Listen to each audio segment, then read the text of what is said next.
Check, check, check. Check, check, check, check, check, check, check it out. What's it all about? Check, check, check, to check it out. What's it all about? Yo, is that the theme from Nickelodeon or something? Why do I know that? It's a what's that? Those white guys that rap. Those white guys that rap. Mark Wahlberg?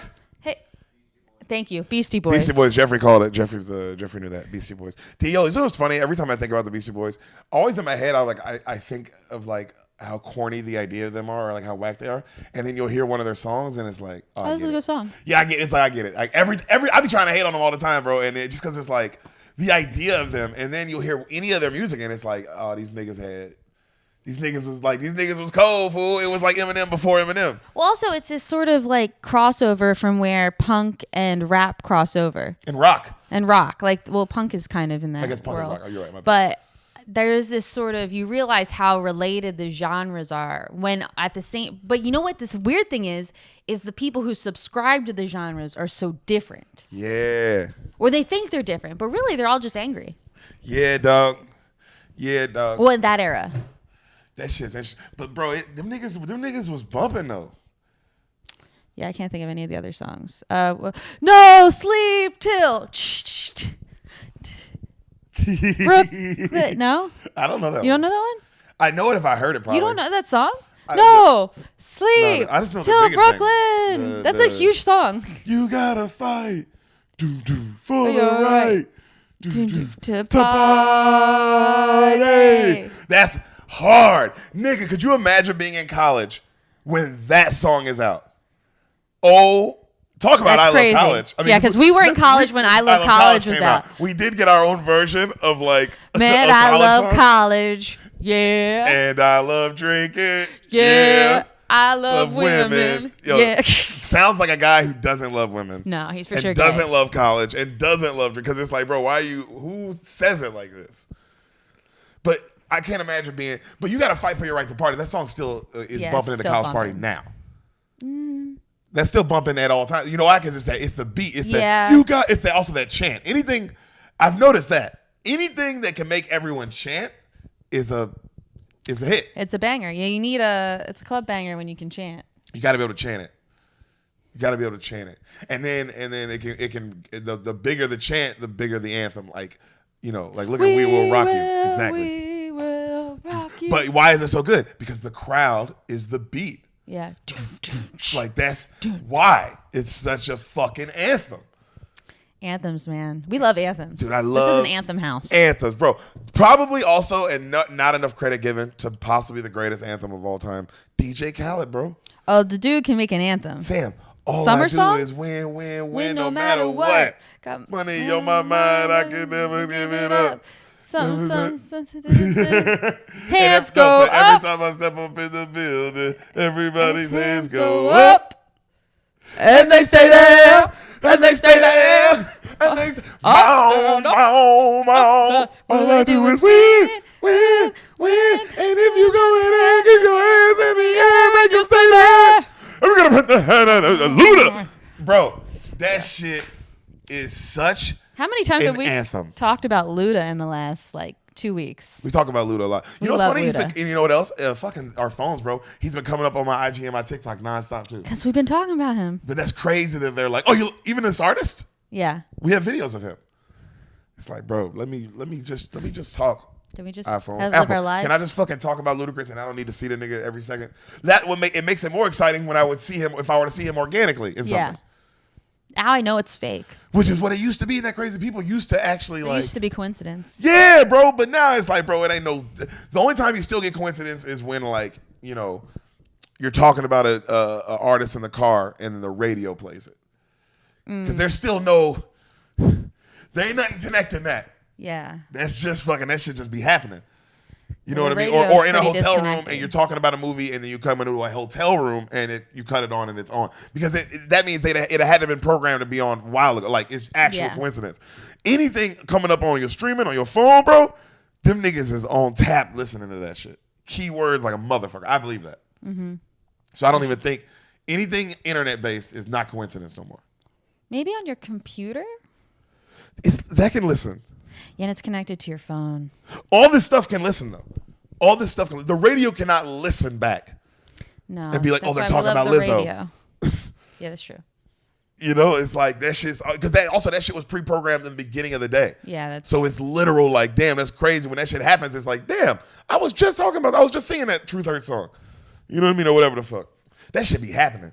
Don't that shit blow your mind when you like singing a song and then it's on the radio? Yeah, it's kind of horrifying. It's like, what the fuck? It's like, are we all connected? Are we all just one giant organism in this world? Bro, are we all just one big radio station? It's a good question. You know what I'm saying? And these are the questions that we're going to answer today on Spoil the Beans. We're fucking back, baby. Happy fucking New Year, you bitch-ass niggas. You pussy-ass motherfuckers. New Year, is it? This is our first episode back. Everything else we did was pre-recorded. Oh, you're right. It was pre-recorded. This is the first time they've actually seen us. We're actually back, bro. I know they were wondering because they're like, yo, Deric hasn't they haven't posted. They haven't said anything. Yeah, bro, we had a little break. Me and Sam were gone.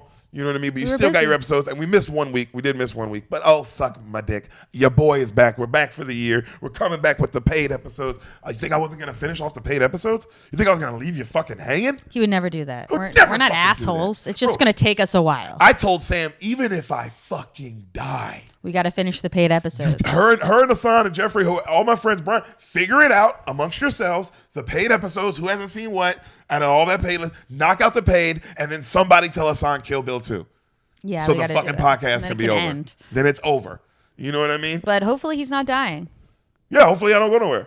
But that's my point. It's like I would never leave y'all hanging, bro. It's Spoil the Beans. This podcast to me is, I still think one day it will catch on and just be the biggest podcast in the world because people are going to be, you know, just be like, I can't believe I missed this. Yeah, like that. People are just going to be like, oh, bro, what a fucking ridiculous and like, it's just a weird way to think of a movie that you missed and you haven't thought about in a long time. And you weren't going to watch it anyway. So to hear me tell it to somebody who hasn't seen it, it's a fun time.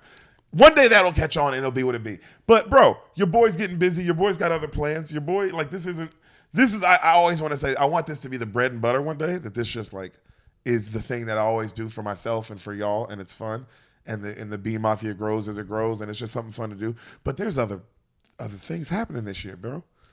There's other plans this year. For this year, Bean Mafia. I mean, don't get me wrong.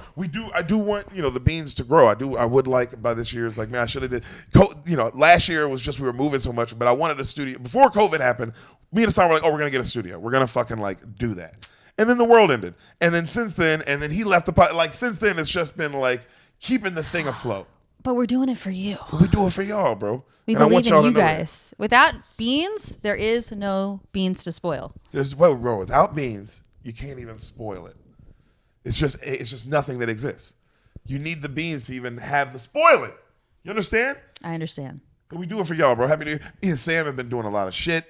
We went to Boston, New Year's Eve. We went to Andrew Schultz's wedding. That was fun. That was dope. We met Charlamagne the God. Fucking awesome guy. We did meet Charlamagne. Shout out to Charlamagne and his wife. She was very nice. Oh, she was dope. Everyone was so nice. Everyone was great. Akash was there. His wife was cool too. Super cool. Mark, people's wives be dope. Alicia, amazing people. Yeah. She wasn't there though. She was sick. But we hung out with her in Boston and it was fun. Super fun. But yeah, just fucking, you know what I mean? We've just been doing fun shit. We came back.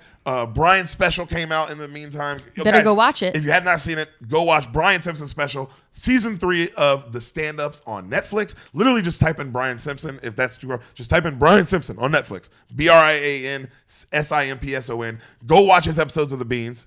You know what I mean? Brian Simpson, guys. If you're new to the pod, look him up. He's the best comic alive right now. His Netflix special just came out. That happened while we were gone. Go watch it. If you haven't seen it already. And if you've seen it already, go watch it fucking again. Watch it again. You missed something. It's hilarious. You missed something. He taught you stuff. He taught. While he made you laugh. Yeah, bro. When you watch a comic like that, it's like when you listen to the Kendrick Lamar album. You know what I mean? You're going to catch stuff every time. It's like Richard Pryor. It's like a great Patrice O'Neal.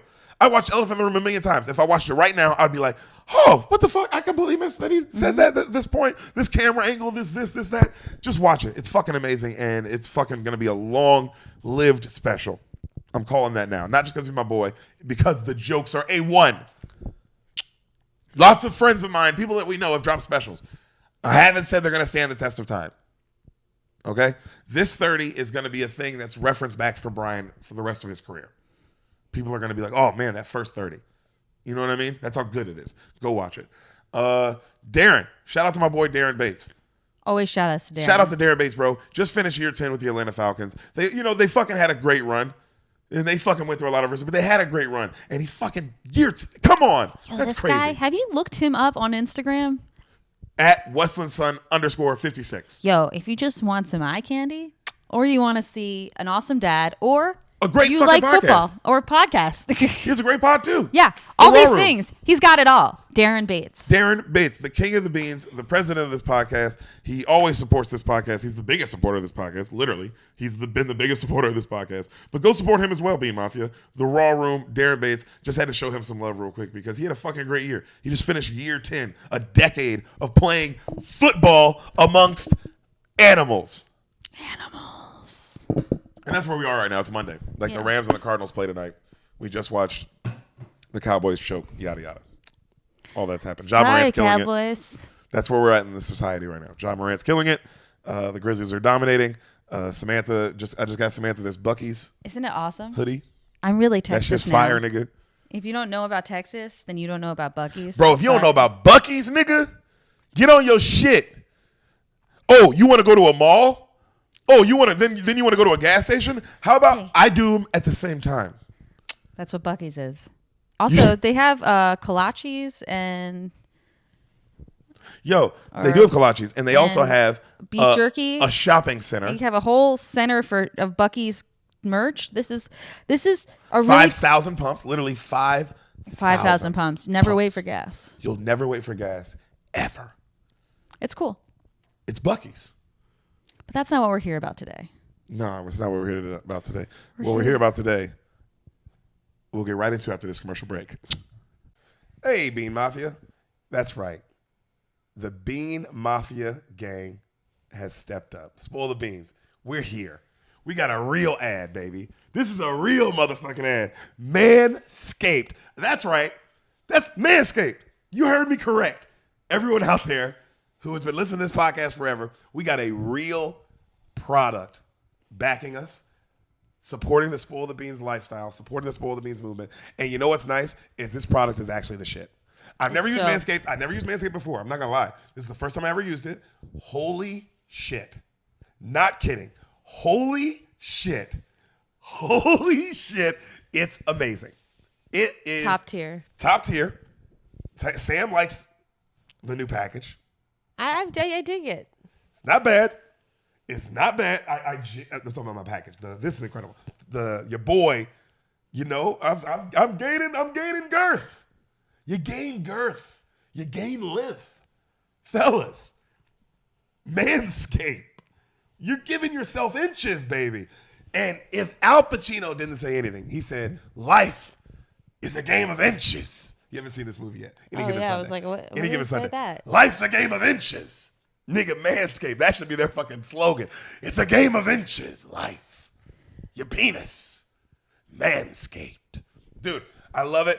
Spoil the Beans. That is our promo code. Literally type in Spoil the Beans. Get 20% off. Guys, let me go through how good this is. See this right here? You see this? This bad boy, excuse me, is the lawnmower. The lawnmower 4.0. Dude, I use this, shaved my balls in 10 minutes. Hadn't shaved in like half a year, probably. You know what I mean? Shaved, tire sack, 10 minutes. Unbelievable. But you're not even nearly as hairy as I am. Hey, for the ladies who are listening to this, you can also use this to shave you. I'm a very hairy lady. I'm a kind of a fuzzy person. What? She's a fuzzball, dog. I'm a fuzzball. I'm like a tennis ball. She's a fucking tennis ball. I am a tennis ball up in here. And this is very handy, I will say. Love it. The 4.0. So the quick. 4.0. Trimmed my fuzz. Mm-hmm. Oh, dude, Manscaped, let me tell you something about the 4.0. They engineered the ultimate groin and body trimmer by focusing on intelligent functionality and incredible, comfortable grooming experience. Their 4th generation trimmer features a cutting-edge ceramic blade to reduce grooming accidents thanks to our advanced skin-safe technology. I now feel confident shaving my boys. That is true. I had no nicks. I wasn't nervous at all. Yeah, I had zero nicks. And I've shaved my balls plenty of times with other razors and other things like that. You know what I mean? And literally always a nick or two, which sucks because your balls, you don't want your balls bleeding all day. Yeah, that's gross. Because it's nonstop. A lot of blood down there. Yeah, so you just don't want that. You know what I mean? I didn't know this also. I'm one of the first people, me and you, Samantha, to try the new 4.0, and I am blown away by the performance. I literally am. It's phenomenal. It really is. This upgraded trimmer includes a multi-function on and off switch that can engage a travel lock. It really can. You can lock it if you need to. It also gives you the ability to turn the 400K LED spotlight on and off whenever needed for a precise shave. I looked up how Oh to my do God. it. The Lawnmower 4.0 even allows you to customize your trim through additional guard lengths with sizes 1 through 4, which is really nice. I did need the size length. I was going to go no trimmer, and Sam had to help me out here. Yeah, we wanted to get a little bit of a fade going. I wanted more of a fade. I didn't want a full ball, but I like the fade. Did I mention, this is very important, wireless charging. Look at this. This is wireless. This is charging right now, all right? Wireless charging, well, you got to plug it in, but it could be charging right now is my point. It could be. Wireless charging uses electromagnetic induction, which can help battery length last longer. Men, if you've been shaving with the same nut trimmer on your face, you've been doing it wrong. No person wants pubes in their mouth. Yeah, you should have one for each. One for each. Me and Sam both have one. It's fucking awesome. It's time to get your own ball and hair and body trimmer with Manscaped to make me time the best time and enhance your confidence with some nice, smooth boys. Get 20% off, free shipping with the code SPOILTHEBEANS. All one word, Spoil the Beans, all caps. Guys, it's the name of the pod, Spoil the Beans. Easy. Manscaped, use it. Yo, let me tell you this. These are some of the things that you get. Waterproof trimmer. Reduces foot odor. I didn't know that, but this does reduce foot odor. Really? It does. The Lawnmower 4.0 trimmer helps reduce nicks, reduces the risk of ingrown hairs, and reduces the risk of grooming accidents. I stand by all those things 1,000%. This is not because they're the first brand to support us. I genuinely fuck with this. Mm-hmm. The nose trimmer, incredible. Got all my nose hairs out. He's got a hairy nose. That's the one thing that is very hairy. I'm not really a hairy guy. My balls a little bit, but my nose gets pretty hairy. But your nose needed... I loved this. The crop preserver, the ball deodorant, genuinely found it refreshing on my testes. You felt refreshed? It added a little spice. You know, it really did. I wasn't mad about it. I really wasn't. The crop reviver, the ball toner, also felt good on my balls. I love this bag that they come with. This is just nice for, because I travel a lot. The Shed. Is that what it's called? That's what it says on here. The Shed. It's the Shed, the travel bag. I travel a lot, so I've been using it on the road. Unbelievable. Unbelievable kit. Unbelievable package. I've been putting my other toiletries in this, but it's phenomenal. Dude, everything they sent us, I've been using. Every single thing. Sam uses them. I did. I had to trim the fuzz. Dude, if you're in a couple, get two. Get the 4.0 lawnmower. Unreal. Mm-hmm. Get the fucking, for fellas, if you got a hairy nose, get the weed whacker. 1,000% recommend the weed whacker if you got a hairy nose. Ball fucking deodorant, the crop preserver, unbelievable. The toner, unbelievable.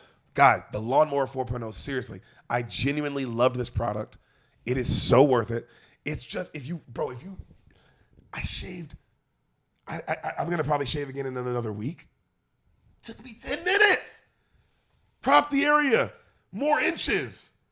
It took you less time than 10 minutes. Did it? It felt so fast. It was very fast. Maybe like quick. 2 songs. It was 2 rap songs. So we're talking, it might be 6 minutes. Probably, yeah, right, 6 minutes if we're being all the way honest. 6 minutes. Your boy was fresh shaved up. We had incredible sex. Can I guarantee the great sex you'll have? I can't guarantee that. I can hope for it. I'll hope for it. We can put that energy into I'll put that energy. If you use Spoil the Beans, Manscaped, promo code, off. 20% off, plus free shipping, I will put that good energy if you're going to have good sex after you Manscaped. I'm going to put that out there on you. That's free, man. That's for you. Guys, lady. Spoil the Beans. The promo code's right here. Use it. Don't lose it. All right, 20% off.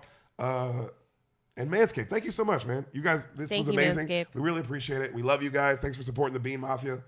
And back to the movie. And we're back. Hey. And you know what I'm saying, before we get into this special episode, this is the first episode back. I mean, they seen Kung Fu Panda with Jeffrey. That's the last time. That was the episode of the new year. Gotta love that. That was fun. But this is the first episode of the new year. This is the actual first episode of the new year. So it was like, you know, we'll do something different, do something fun.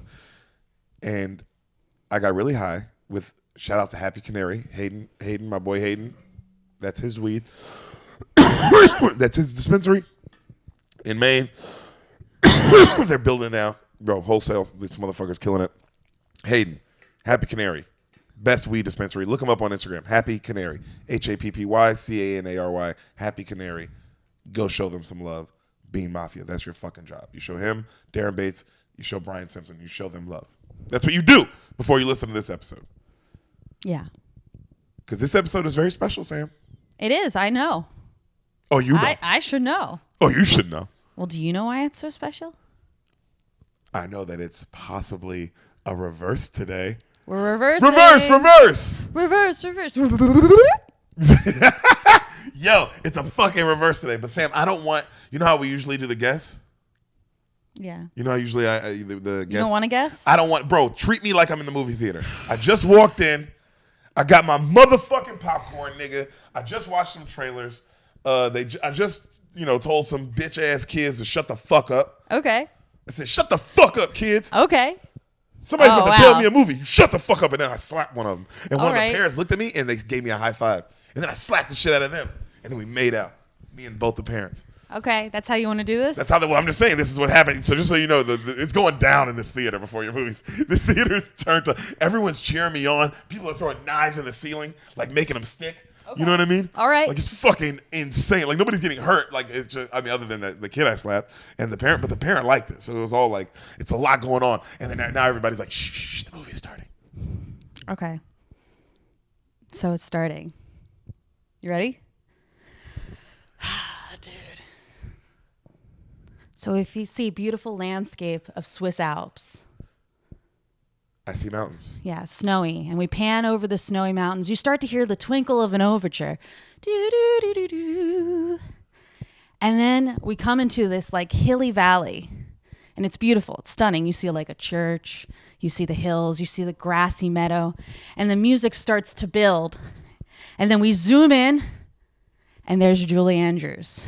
Julie Andrews? Yeah, you know Julie Andrews? From The Wizard of Oz. No, from Mary Poppins. Not Elizabeth Blunt. No. Julie Andrews. Julie Andrews is a white woman. She's a white woman. She British. The Wizard of Oz. No, you're thinking of Dorothy. No. Julie She's Andrews. Dorothy. No. That's wrong. Julie Andrews. Okay, you remember Mary Poppins? Wizard of Oz. No. You saw Mary Poppins with me, right? Yes. You know Mary Poppins? Yes. The main... Mary Poppins is a bitch. She's not a bitch. She's great. I can't believe you're saying this. Yo, Mary Poppins was an asshole, dog. Just get over yourself. Okay, but you remember what she looks like. Yeah, I do remember what she looks like. Okay, so it's Mary Poppins, but in this movie, she's blonde. So if you can imagine Hold that. on, bro. I got to look it up. Can I look it up? Yeah, wait. Julie Andrews. She's also... Show me this bitch's face. That's her now. I know they showed me an old... who wants to see the fucking old version of this bitch? So she's blonde, she's blue-eyed, she's beautiful. She's 25 in this movie. Julie Andrews, 25 years old. 25 years old. I gotta see. Oh, that's Dorothy. That's not what she looks like in this movie. That's what she looked like before. That's what she looks like. Oh, Mary Poppins. Yeah, Mary Poppins, but with blonde hair. Oh, wow. Okay. Oh, wow. So we zoom in on Maria. That's Julie Andrews. She's Maria. Okay. And she's spinning around the meadow, and then all of a sudden we hear her singing, "The hills are alive." Oh, Sam's got a beautiful voice. With the sound of music. Oh, that's so beautiful. With songs they have sung for 1,000 years. And she sings, and she's dancing around the meadow, and she's spinning, and her heart is filled with the sound of music. It's like birds and wings. That's nice. And then I'll sing once more. The song ends. And then you hear the sounds of church bells in the distance. Dun, dun, dun, dun, exactly. Dun, dun, dun. And she goes, she's upset. "Oh, bother." And she grabs her things and she runs through the meadow. Okay. It's like she's late. Is this in color or is this in black and white? It's in color. Okay, cool. And then we hear the full overture and the credits run and it says, "Rodgers and Hammerstein's The Sound of Music." Wait, hold on. Time out. This is The Sound of Music? You didn't get that from the song? No, I thought we were doing The Wizard of Oz. She literally goes, "The Sound of Music." Yo, I thought this movie was about, according to Hassan, it's about Asian kids or something. Asian yeah, Nazis. you guys have to look up Hassan's I don't know if is that online? It's out. I don't know, but Okay. Hassan talks about this movie all the time in his stand-up. And apparently it's about little fucking Asian racists. So I'm excited. So we hear the overture, the full overture now. All the songs, like when they prelude and you hear all the songs of the musical. Oh yeah. And then you see beautiful images of an Austrian town, and that's where the Jews are. There were Jews there. Yes, that's correct. In Austria. Not to be mistaken with Australia. Yeah, no. We're in Austria. Austria is where they lost the Holocaust. Yeah, it was bad for them. They lost. They didn't have enough rebounds or something. Yeah, something like that. They didn't have enough rebounds. It was the final minutes of the fourth quarter, and Hitler was like, "Booyah!" Yo, that's Sam. Look at Sam. Kobe. That's what Sam. Sam's a fucking monster. Oh, but she's a winner. And that's what's most important. So as the overture ends and the credits end, it's in big gold letters. It says Salzburg, Austria, the last golden days of the 30s. Wow, the 30s. And we start to hear the voices of nuns singing, and we see them going to chapel. They're in the abbey, and all the nuns are going to chapel. Maria's not there, and chapel ends. She didn't go to church. And we see the three head nuns kind of walking together. And another nun runs up to them and she goes, "Reverend Mother, I simply can't find her." "Maria," says the Reverend Mother. "Yes, I've looked in all the right places." And she says, "Well, perhaps, considering it's Maria, you should look in an unusual place." And there's like two nuns with her that are kind of like bitches. Well, one's a bitch, and then one's really nice. And the bitchy one's like, "Perhaps we should have put a cowbell around her neck." Fuck you. Yeah. How about that, nun? Yeah, she sucks. Fucking bitch. And then there's a really sweet one who says, I won't kick a nun's ass. "Have you tried the barn? You know how she adores animals." Oh, she's on some Beauty and the Beast shit, some Belle shit. Yeah, she's very Belle. That's actually a good way to describe Maria. That's how I see her now. But with blonde hair. You got to remember it's not... Belle had blonde hair. No, Belle was a brunette. You're thinking of the Beast. No, he actually ends up having blonde hair in the end. I don't know if you're thinking of the movie. So the three nuns continue, and they're kind of like going back and forth about Maria, and one's defending her, and the bitchy one's like, "Fuck Maria. She doesn't deserve to be a nun," because she's not a nun yet. They're debating whether or not she can become a nun. Yes. Damn, why she want to be a nun for? You have to find out. Okay. So they go on and they come up to a group of other nuns, and they're like, "We were just discussing Maria. What do you think about Maria?" That's what the Reverend Mother asks them. And one goes, "She's a lovely girl, some of the time." Ooh, why everybody hating her? They're treating her like Belle. It's exactly like Belle. She's a Belle. very interesting little girl, but she's also a fucking weirdo bitch. And it's like, why is this song? It's like, what? Another one says, "It's very easy to like Maria, except when it's difficult." Yo, this is straight up the story of Belle. That's crazy. Which came out first? When did this come out? This came out in 1965. Oh, so this is a period piece. Well, no, this is actually, yeah. So if it came out in 65, yeah, it's about the period. 30s. Yeah. That means when this came out, it was a fucking, it's like, think about how that's such a mind fuck in my head right now. Just like, yo, it's a period piece. It's a period piece now of a period piece. Yes. Like, that's wild. That's wild, nigga. And so they're talking about how she always seems to be in trouble. And then obviously this turns out to be a great time to start singing. So the nuns start going. She's Ariel. She's like all these little characters. She is. She's like all the princesses. She's a very princess character. Wow. I mean, she's just like, oh, everyone's like, she's such a. Ariel was late for the performance for her father. I mean, that was fucked up. Yeah. Ariel, like they did rehearsals. Yeah. That's why I'm mad. I'm mad about anything that like we did rehearsals for and then you fuck it up for the main show. It's like, well, then why the fuck did we do rehearsals? Ariel, you got some splaining to do. I don't like that. I don't like when people, if you're going to fuck off our rehearsals, so that now we rehearsed without you and we're ready. Mm-hmm. We prepared for this. Well, also, she was like the main part of the show. Yeah, bro. And this is for your dad, bro. And I know it's weird because there was nobody else there. I used to think the whole ocean was there, but there was no one there. Oh, yeah, it was just for the dad. It's just for him. It was weird. Super creepy. Like, it was kind of on some crazy like superiority shit. Because it's like, it ain't like Lion King where like, you know, they held up the baby, but the whole safari. Everybody came and showed respect. Everybody was like, nigga, even, because there's people, think about this, there's people who politically, like maybe the giraffes politically didn't fuck with Mufasa. You never know. Maybe, like also just like, I don't like how he handles, you know, business and the tax reform and our, you know, the water in our neighborhood isn't as good as the water in the hippopotamus neighborhood, but whatever, everybody knows that he was funded by the hippopotamus, so of course they get better water, but we're not supposed to bring it up, you know what I mean? But look, besides all that, I'm gonna go show respect to this nigga's son. Because, you know, he don't eat us, and that's he doesn't fair. eat us. That's a big deal. You know, our school systems suck. Yes. There's segregation lines. Yes. There are a lot of things I didn't vote for.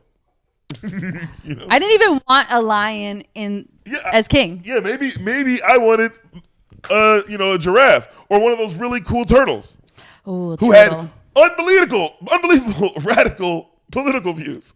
Oh yeah, the turtles were burning. Yeah. Yeah. But whatever. You know, all hail Mufasa. His son is cute. So the nuns are so upset about Maria, they start singing a song about her. Uh-huh. They go, "How do you solve a problem like Maria?" I've heard this song. You know this one? That one, just that cadence sounded familiar. How do you catch a cloud and pin it down? How do you find a word that means Maria? Damn, you have a beautiful voice. Thank you. And then they say, I wrote this down because I've never understood. You wrote down I have a beautiful voice? No, I wrote down the part where they call her a flibberty-bigibbet, a will-o'-wisp, a clown. Damn, they talking mad shit about Maria. They do. And then, this is like a long song. It's like a 10-minute song of them like just talking mad shit about Maria, saying she's a riddle, she's a child, she's a headache, she's an angel, she's a girl. Oh, it's a song about how girls are like this. I guess so. Mostly Maria. Yeah. Well, these other bitches sound like haters, dog. Sounds like a little bit of a mean girl situation going on here. The Reverend Mother's kind of on her side. The Reverend Mother's like a neutral position.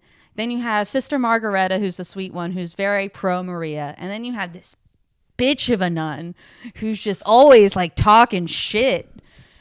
She's probably ugly. She ugly? She's super ugly. Yep, there you go. It's true. There you go. She's the ugliest of all the nuns. Don't know how to act right. Only beautiful people are good people. So when they finish the song, Maria comes running in full speed, like she's trying to make, chapel. And when she gets past them, she realizes it's over, and she kind of halts, and she's like, She realized she missed it. Yeah, and she shakes her head, and she just kind of walks away. And then the nuns finish the song, go, "How do you hold a moonbeam in your hand?" What does that mean? I don't know. How do you hold a moonbeam in your hand? You can't. That's what they're saying. How do you? Oh, she's a moonbeam. How do you control Maria? You can't. She's just a light. She's light. She's like something that can't be. She just takes over everything. Exactly. That's a good way to describe her. Yo, who is this girl? I know, aren't you excited? Who's going to be the man that can tame her? Who's going to be the man that can tame Maria? Because that's every woman needs to be tamed. But she wants to be a nun. Huh? But she wants to be a nun, so Jesus is supposed to be. Oh, but good luck with that. Jesus can't hold down his own No, you know how that is. So Maria is in trouble. She goes to wait outside the Reverend Mother's room. They have her come in. And as soon as she comes in, she starts apologizing to the Reverend Mother. She goes, "Oh, I couldn't help myself. The gates were open and the hills were just beckoning me." She's Belle. Yeah, she's very Belle. And the Reverend Mother tells her she didn't bring her in there to apologize. And she's like, "Oh, but I must." And the Reverend Mother says, "Well, if it'll make you feel better." And so she lets her apologize. And Maria talks a lot. I couldn't even write down half of the things Maria said in this movie. This bitch is just jibber-jabbering. She's just a gibbering and a jabbering. And just explaining how beautiful the day was and the mountains were so beautiful. And then the Reverend Mother's like, "Oh, but what if it got dark and, you got lost up there with the wolves and shit?" She said that. Huh.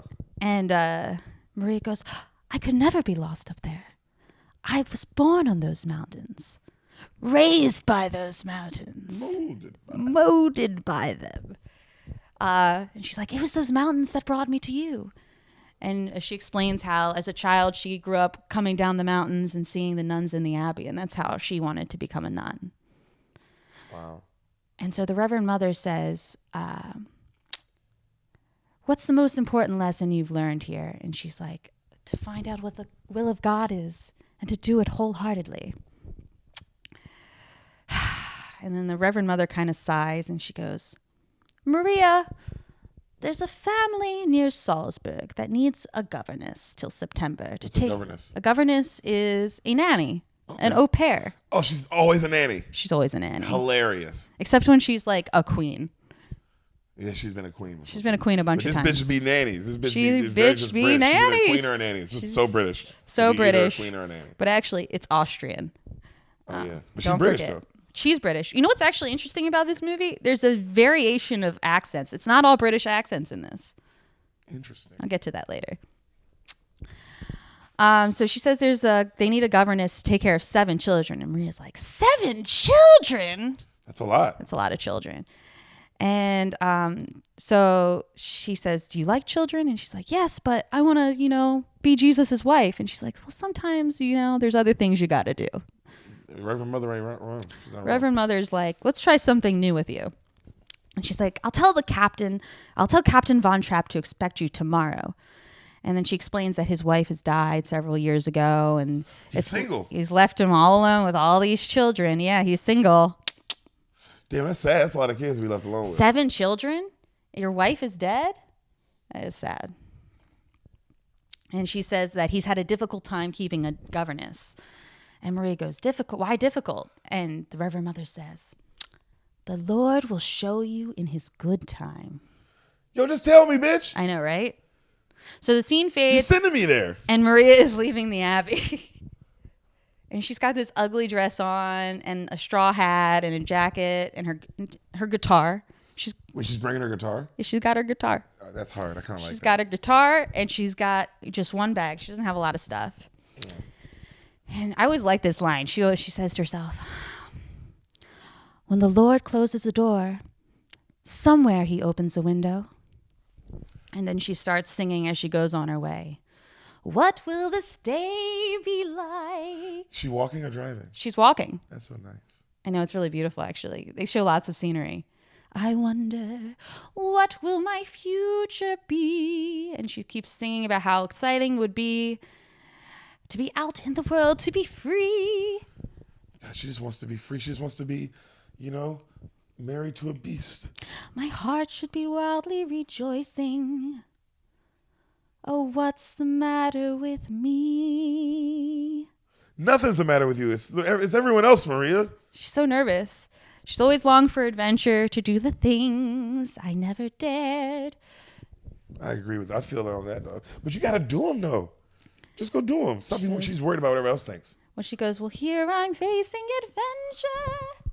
But why am I so scared? Captain with 7 children. What's so fearsome about that? A lot. 7 kids, bro. You didn't even get the ages of these little niggas. No, she doesn't. She has no clue what's gonna happen. You don't know what you walking into. You could be walking into fucking 2 versions of triplets and then one 7-year-old. And it's like, what?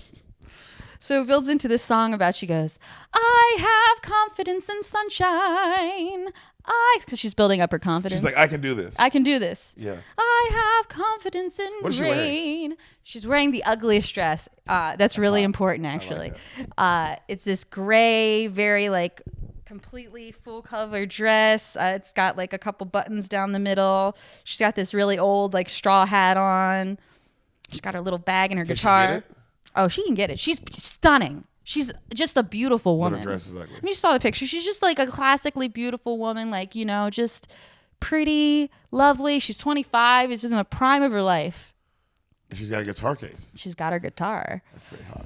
And she's running through Salzburg. She takes a little bus, and she's singing this song about confidence the whole way. And then when she gets to the gate, she kind of stops. She takes a pretty deep breath. She goes, I have confidence in confidence alone.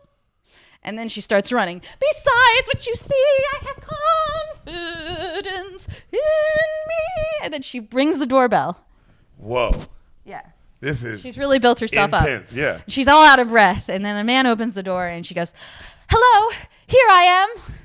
That's what she says? That's what she says. Yo, you gotta chill out, fuck out, Maria. You gotta chill the so fuck over the top out, dog. You can't meet people like that. That's ridiculous. I'm from the Covenant. I'm the new governess, Captain. And then he goes, and You see him? No, it's the man that answered the door. He goes, and I'm the old butler, Fräulein. Fräulein? No, he's calling her Fräulein. That's Fräulein, like Fräulein. Fräulein. Yeah, what they say in Germany. Yeah. Yeah. Frau Frau and Fräulein. So I think Fräulein is like a young woman. Of Inglourious Basterds. They said that shit a couple times. And Frau is a married woman, I think. I'm guessing. That's what I get from kind of the context. Okay. So the butler brings her in, and it's a beautiful house, Deric. Like stunning. Mansion? Huge mansion. The door opens up. This nigga's rich. Oh, yeah. He's a admiral, captain. You know, like he's been decorated by the Austrian. So he's made some dough. He's made some dough. I'm sure he's from money as well. The house is stunning. So you walk into this, when the front door opens into this hall. Oh, 100%, maybe 20. Jesus. It's got like stairs on both sides of the door, like that kind of come down. Oh, those stairs. Yeah, and they meet. You know, like how in the Beauty and the Beast, they meet and then they come down to the center. So that's where the door is where the two sets of stairs meet, and then there's another set that goes down into the hall, and it's a huge, huge hall. And so he leaves her there, and he tells her to just wait there for her as he goes to get the captain. But of course, Maria doesn't wait there. She kind of starts poking around and looking at everything. Yeah. And she comes over to this one room and opens the door, and she sees this beautiful dance hall. So we're in this massive hall already. The door that she looks into is another big hall, but it's clearly for dancing and partying. Yes. But it's completely barren. There's nothing in there. And so she walks in, and she just starts dancing with herself as if she's like at a grand party. And she's like, as if she was holding a man? As if she's with a man, and dancing. Oh, my goodness. Just enjoying herself. I know, she's so adorable. She's about to get it in the butt. For real. And so you see her dancing, and you're kind of like in this whimsical place, and all of a sudden you hear the door completely open, like thud, And there behind her is the captain. What's he look like? Okay, it's Christopher Plummer. I know him. You know him. You remember in Knives Out, the father? Yeah. Yeah, that's Christopher Plummer. He's in a million things. He's a great actor. Yeah, he's a great actor. Damn, he's in this? He's in this. He's actually amazing in this. Wait, so he's been the lead in movies for this long? For this long. Oh, my God. Yeah, he's huge. That's so much money. So much money. He's glaring at her, and he waits for her to kind of scurry back into the entry hall, and he goes, in the future, you'll remember there are certain rooms in this house that are not to be disturbed. Oh my God, this guy literally is the beast. Okay, This is ridiculous. And she goes, yes, Captain, sir. And then he asks her why he's like staring at him weird. And she goes, well, you don't look at all like a sea captain, sir. And he says, well, I'm afraid you don't look very much like a governess. Bitch. Yeah. And he tells her to turn around. And he slaps her on the ass. He slaps her on the ass though. He's like, turn around. And so she turns around. She does. She turns like, okay. Who is this nigga? And he's like, the hat off. Take the hat off. Yo, chill out, dude. And then he's looking at her like deciding what to say. And he goes, it's the dress. You have to put on another one before you meet the children. Whoa. What is going on with this piece of shit? But I don't have another one. When we enter the abbey, all our worldly clothings go to the poor. And then he asked her, well, what about this one? And she goes, well, the poor didn't want this one. Damn, so she shits on herself. Yeah, so I always thought that was really funny. Damn, bro. This must be a really ugly dress. This is the shittiest dress. This must be an ugly ass dress, bro. And she tells him that she can make her own clothes. She just needs some fabric. And he says, well, we'll get you some material today, if possible. Damn, okay. So she's also Cinderella. Yeah. They're just combining every princess story.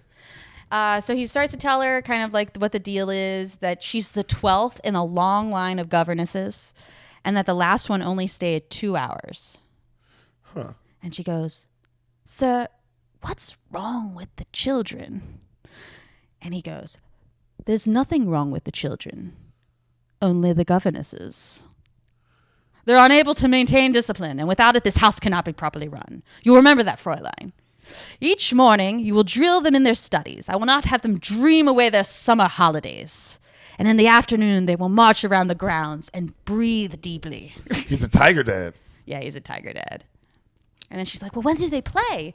And he kind of just ignores this. So she's Mary Poppins a little bit too. She is very Mary Poppins, but she's also Maria. Maria's way more lovely than Mary. You know, Mary Poppins is lovely, but she's kind of a bitch, like you said. She's the biggest bitch. Like, she's always got rules. Maria has no rules. Maria's very childish. She's all Belle. She's very Belle. So the captain blows a whistle, and all the children start coming down in an orderly line. Wow. Like, they all come out of their rooms all quickly, and they get into line, and then they start marching, and they're all in uniform. They have like these little sailor costumes on. Wow, this dad sucks. Yeah.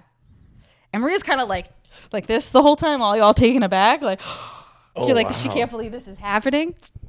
Maria. And they start coming down, and you notice as they're walking down that there's only 6 of them in the line, and there's supposed to be 7. Oh, we got a little rebellious son of a bitch. So when they're all in line, the 7th one kind of comes out of one of the side rooms from the hall, and she has a book in her hand, and she's kind of not really paying attention. She's reading her book. But she goes to where her place is in the line, and her dad walks up to her. He asks for the book. She gives it to him, and then she turns like she's going to go in the line and puts her butt out, and he just like spanks her with the book. Which I always thought was kind of weird. And she doesn't even care? She doesn't care. He doesn't seem to care too. Wow. That's like the one like lenient thing he had was like, Brigida's reading. That's cool. What's her name? That's Brigida. I'm going to introduce them all now. So he says, now this is your governess, Fräulein Maria. As I sound your signals, you will step forward and give your names. Fräulein, you will listen carefully and learn their signals so you can call them when you want them. Oh my God, this is awesome. I know, right? So he starts whistling with his whistle. He's got this little whistle, you know? And they all have different sounds. And the first one comes out and she steps forward. Liesel! And she goes back and then he whistles for the next one. Friedrich! And the next one, Louisa! What was it? Louisa. And then the next one, Kat! And then the next one, Brigitte. And that's the one that had the book. That's a little troublemaker. Yeah. And after that, it's Marta. And then there's the littlest one. And he does her whistle. And she doesn't realize it's her turn to march out. And then How old is she? Oh, she's so little. Like maybe 5. Maybe younger. Maybe 4, like a little baby. Just like a little thing. A little thing. The cutest thing. They really amp up her cuteness in the movie, too. And so she doesn't hear her signal and she doesn't go. And so he whistles it again. And then she realizes it's hers. So she walks out, but she forgets to say her name. And the captain goes, that's Gretel. Yo, he's not even like laughing at how cute his own daughter is. He kind of smirks, but he's like keeping it really stern. And then he goes to Maria. Now let's see how well you listen. And he gives her a whistle, like as if she's supposed to whistle for them. And she goes, oh, I won't need to whistle for them. I'll use their names. They have such lovely names. And he goes, this is a large house. I won't have anyone shouting. The children help you. Now, when I want you, this is the whistle you will hear. And he plays the most irritating whistle you've ever heard. It's like, like that's what she's supposed to answer to. And she goes, oh, no, sir.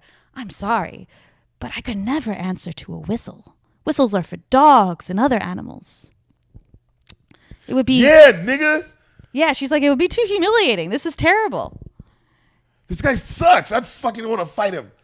And then he says to her, he's like, Fräulein, were you this much trouble at the Abbey?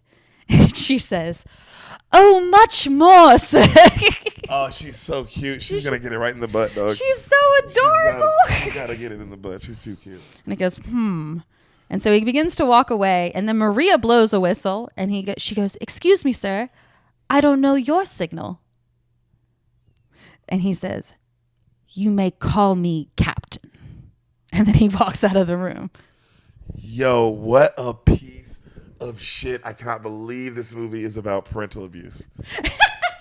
That's what The Sound of Music is about? Yeah, it's about parental abuse. Hassan, what the fuck are you talking about on stage? Fucking Asian Nazis? Hassan's always talking about how the Nazis were Asian. Yeah, dude, that the Holocaust wasn't real. And he's always bringing that up. It's just about how the Asian Nazis are just good people and the Jews were the ones actually trying to kill them. That's what he says. So as soon as the father's out of the room, the kids are like kind of snickering to themselves, and Maria tells them to be at ease. And she asks them to say their names again and how old they are. And so they each like tell her, Liesl, I'm 16. I'm 16 years old and I don't need a governess. And then Maria says, oh, I'm glad you told me, Liesl.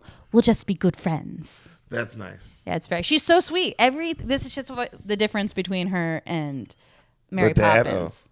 Well, Mary Poppins is more strict. Mary Poppins is like up her own ass a little too much. She's not going to do any of this fun stuff.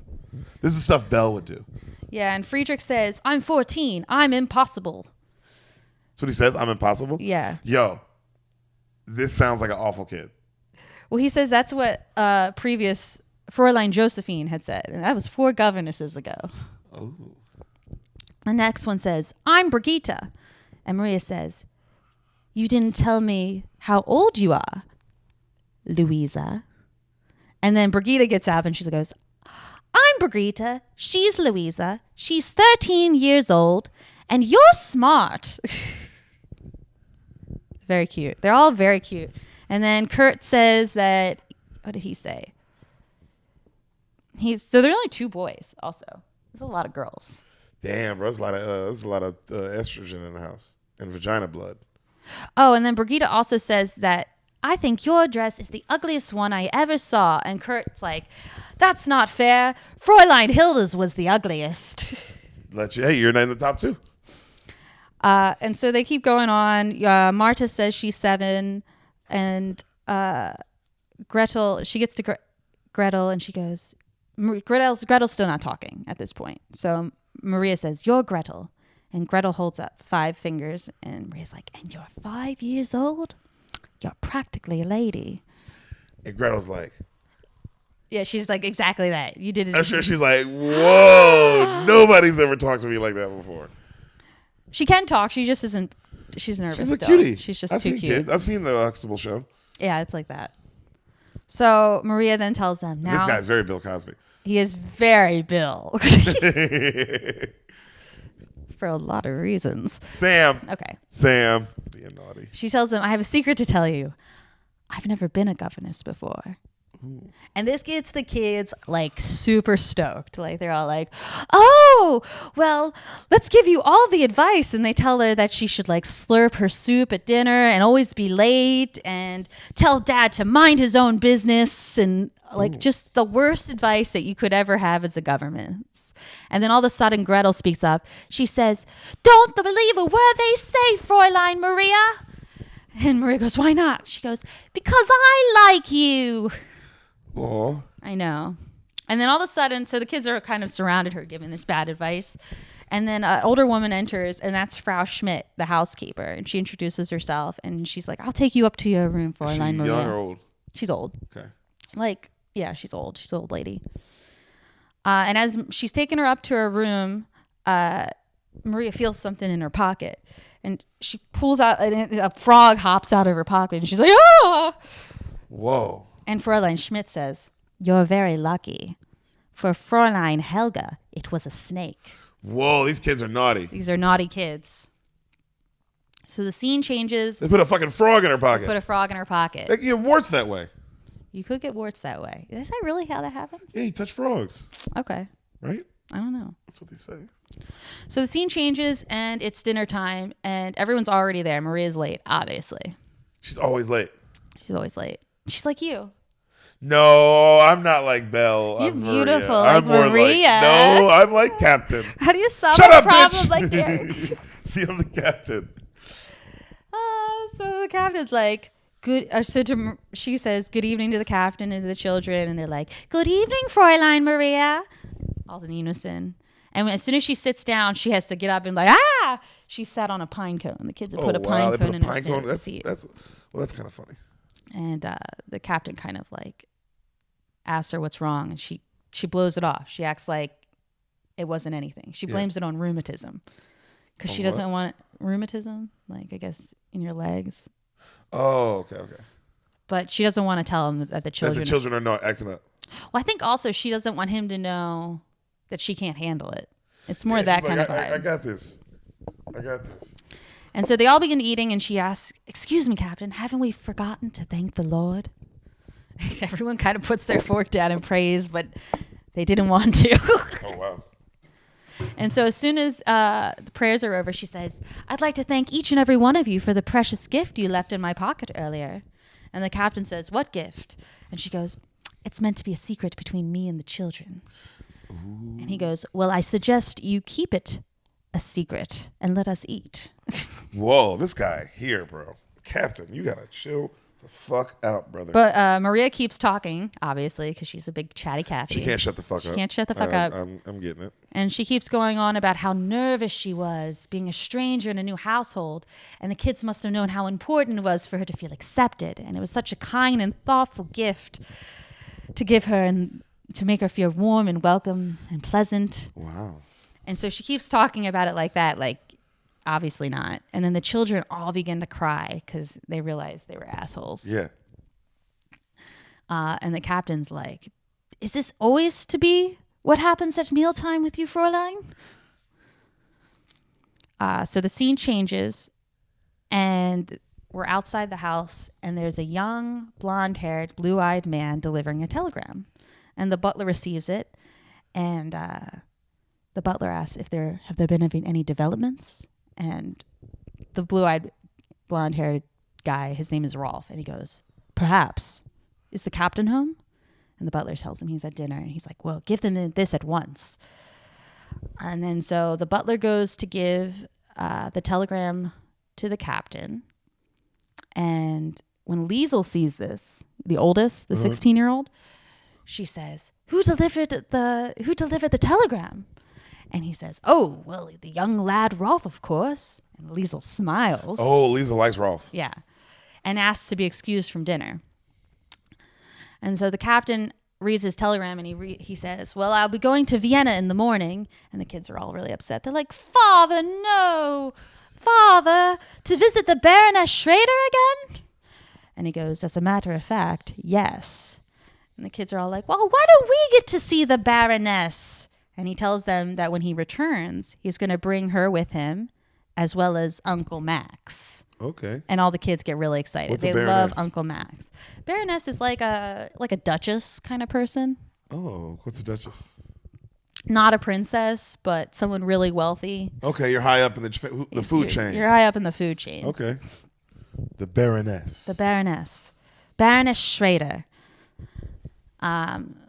Okay, so scene changes to where Liesel has snuck out of the house. And she comes to this like really beautiful wooded area of the grounds, and there's a gazebo there. And in the gazebo is Rolf waiting for her. Oh, they know what's up. They've been doing this. And as soon as they see each other, they embrace, and he's all of a sudden is like, not now. And then she's like, oh, Rolf, but you're here. And they go like back and forth, like all kissy, but they don't kiss. Okay. Just huggy. It's more huggy. And she's like, when will I see you again? And he says, well, maybe I could bring here, where am I? Maybe I could bring a telegram by mistake. Like for Colonel Schneider. You know, he's here from Berlin staying with, oh, no one's supposed to know that. Don't tell your father. And Liesel says, why not? And he goes, well, your father's so Austrian. And Liesel says, we're all Austrian. And Rolf said, well, some people think we ought to be German. And they're very mad at those who don't think so. They're getting ready to. And he sighs. And he decides not to say anything more. What is happening? What is happening? So Liesel's like, should I worry? Don't worry about father. And he's like, I don't worry about your father. I worry about his daughter. And they're all like kissy. And she goes, why me? And he says, well, you're such a baby. Which is really rude. Why would you call a 16-year-old girl a baby? Well, she's a little baby. And she's really upset. She goes, I'm 16. What's such a baby about that? And he smiles and he goes, you wait, little girl, on an empty stage for fate to turn the light on.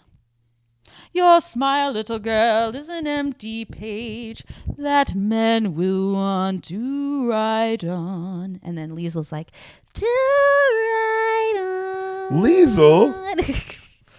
And then he sings a song about how she's 16 going on 17. You are 16 going on 17. I've heard this. Yeah. You know this song. How's it keep going? Baby, it's time to think. Better beware, be canny and careful. Baby, you're on the brink. It's kind of a long song. That's dope, though. And then at the end of it, he goes, you need someone older and wiser telling you what to do.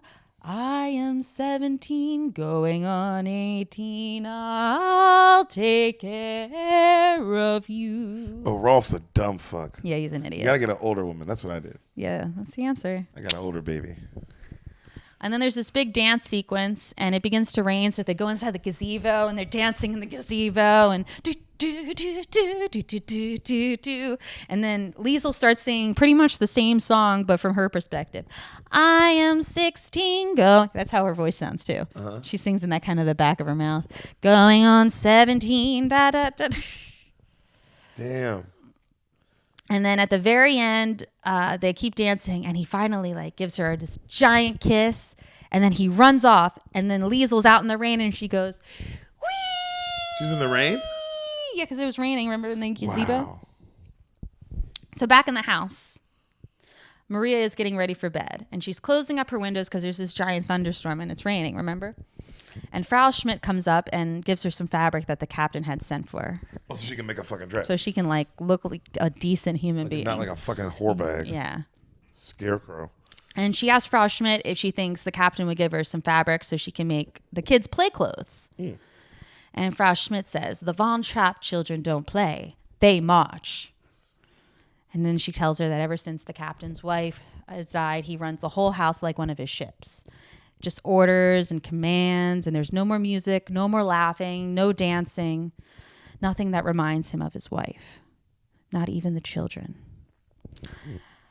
And then she kind of changes the subject. She's like, do you like your room? We're going to get new drapes for you. And Maria's like, why would I need new drapes? And they're like, oh, it doesn't matter. They're already ordered. New drapes are coming in the morning.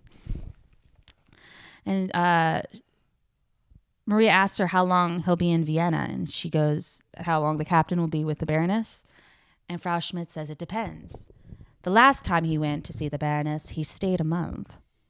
I shouldn't be saying this. Not to you. I don't know you. But if you ask me, he's thinking very seriously of marrying the woman before the summer is over. And Maria's like, oh, that would be wonderful. The children would have a mother again. And the Frau's like, mm-hmm. Yo, why is everybody hating? Just be happy. It's not. Maria's like the only happy one, except for the kids. The kids are pretty happy. And they lost their mom. So the Frau leaves, and Maria's like, she's closing up the windows. She kneels by her bed and starts saying her prayers. And as she's praying, she hadn't closed all the windows. We see Liesl sneaking in through the one open window. She's like soaked, Yeah. And Maria's praying, but out of the corner of her eye, she can see Liesl walking through her room. And in her prayer, she goes, now, dear God, about Liesl, help me to be her friend and help her to tell me what she's been up to. And Liesl goes, oh, are you going to tell on me? But Maria hushes her and just continues praying.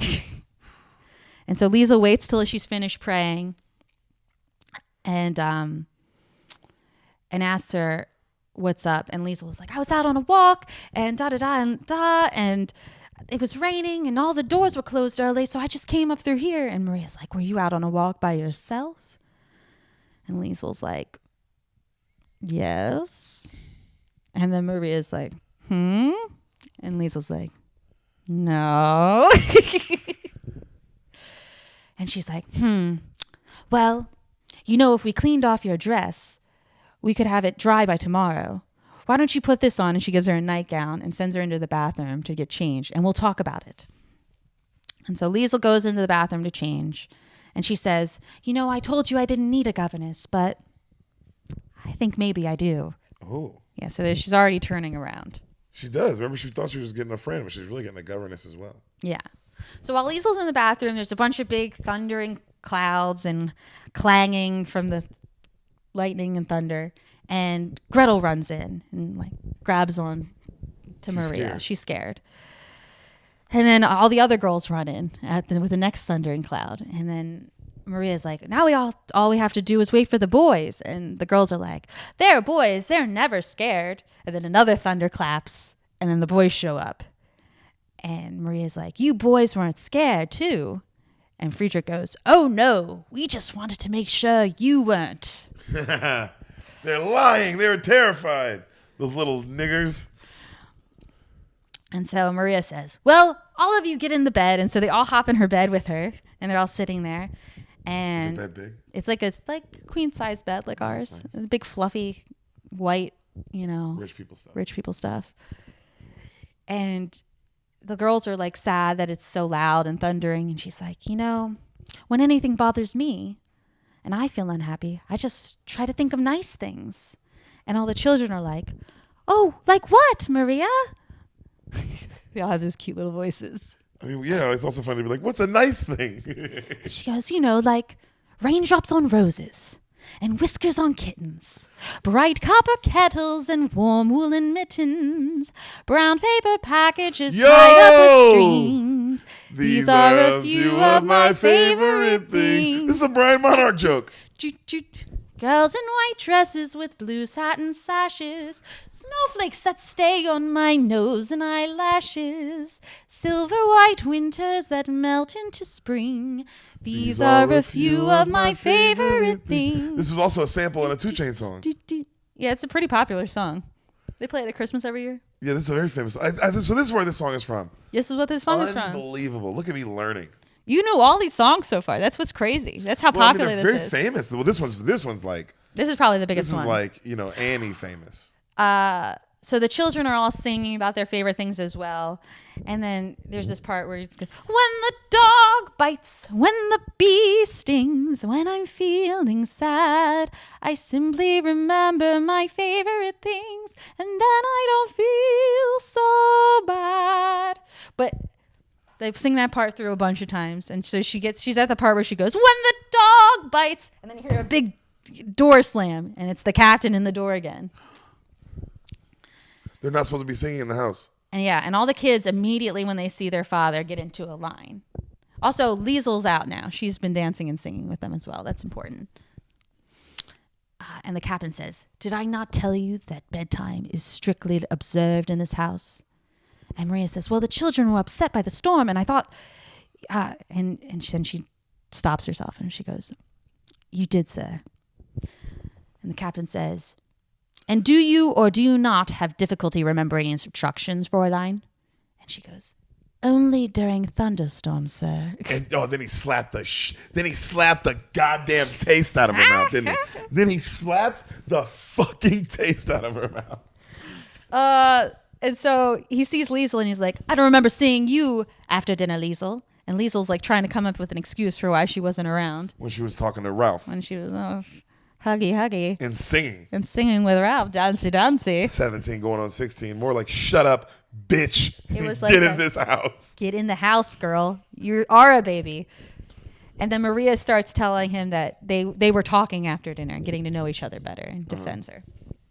And Maria's that nigga. She's the best. And so the captain ushers the children back to bed, and he asks Maria if she's remembered that he's going to be gone in the morning. And he hopes that she'll be learned some discipline while he's gone. And as he's going to leave, Maria stops him and she reminds him about how she wants fabric for the play clothes for the children. Yeah. And he kind of blows her off. And she's like, but they're children. And he goes, yes. And I'm their father. Good night. Maria's really upset. She kind of throws herself on like this big comfy chair that's by her window. Uh-huh. That's how big her room is. She has a comfy chair in the window. Bro. That's lit. And this is the governess's room. So the kids' room must be really shitting on that. Yeah, they never show the kids' room, but or the master bedroom. Who knows? She throws herself on the thing and she starts singing the song again. When I'm feeling sad, and she looks at the window and she sees the drapes. Remember, the drapes are getting replaced. She has fabric. And she starts singing. She goes, when the bug bites, when the bee stings, when I'm feeling sad, I simply remember. And she's kind of playing with the fabric, like thinking about how it could be used. And then I don't feel so bad. Yo, she's Cinderella, she's Belle, she's Ariel. She's like everybody. She's me. She's you. She's definitely you. You know. So it's the next day, and you see Maria and all the children leaving the house in the clothes she made from the drapes. Whoa. Oh, they're really cute. How long was she up last night? I don't know. It might not be the next day, but it feels like it's the next day. Okay. It's the first day that they've gone out since Papa left. Captain left, yeah. And so they leave the house and they're going all around Salzburg, and the kids are laughing and having fun and playing games. They're not supposed to be doing any of this. Oh no, they're just having a grand old time. They're looking at different things and pointing. They're shopping in the market and juggling the fruit. You're not supposed to do any Definitely of these not things. supposed to juggle I know fruit. you're not supposed to do any of these things. That I know. They're running and dancing. They take a train, and they're all like waving at people outside from the train. Wow. They come to a meadow like the one in the beginning where she's singing and dancing. And they're picnicking and having all seven and Maria. And they're just having a grand old time picnicking, and they're kicking around like a handball type ball, like a volleyball looking ball.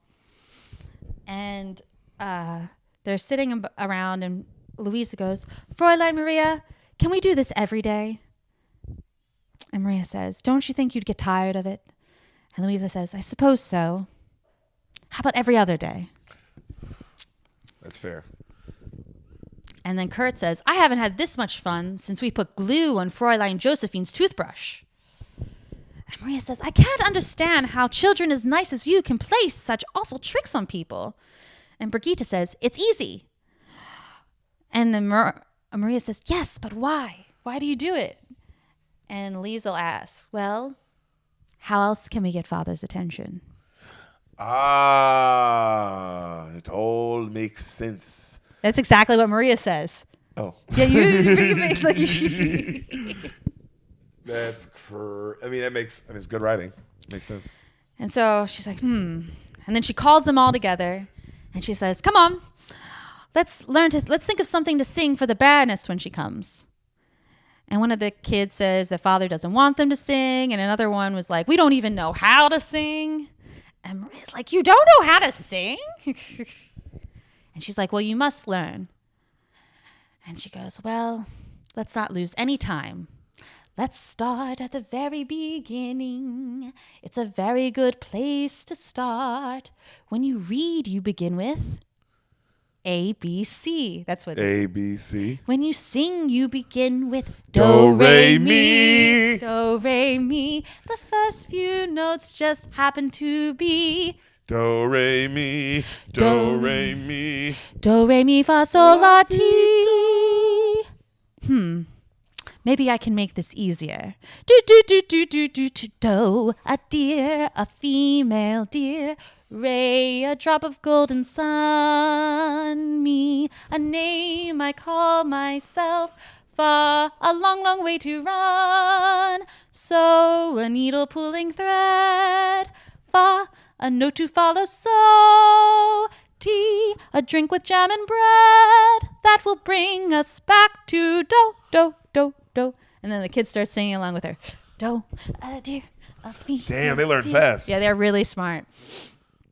And then they start singing and dancing around the meadow. And Dude, the captain is going to fucking beat the shit out of everyone. he's going to kill everyone. He won't even know how to handle it. And they're all singing and having a good time.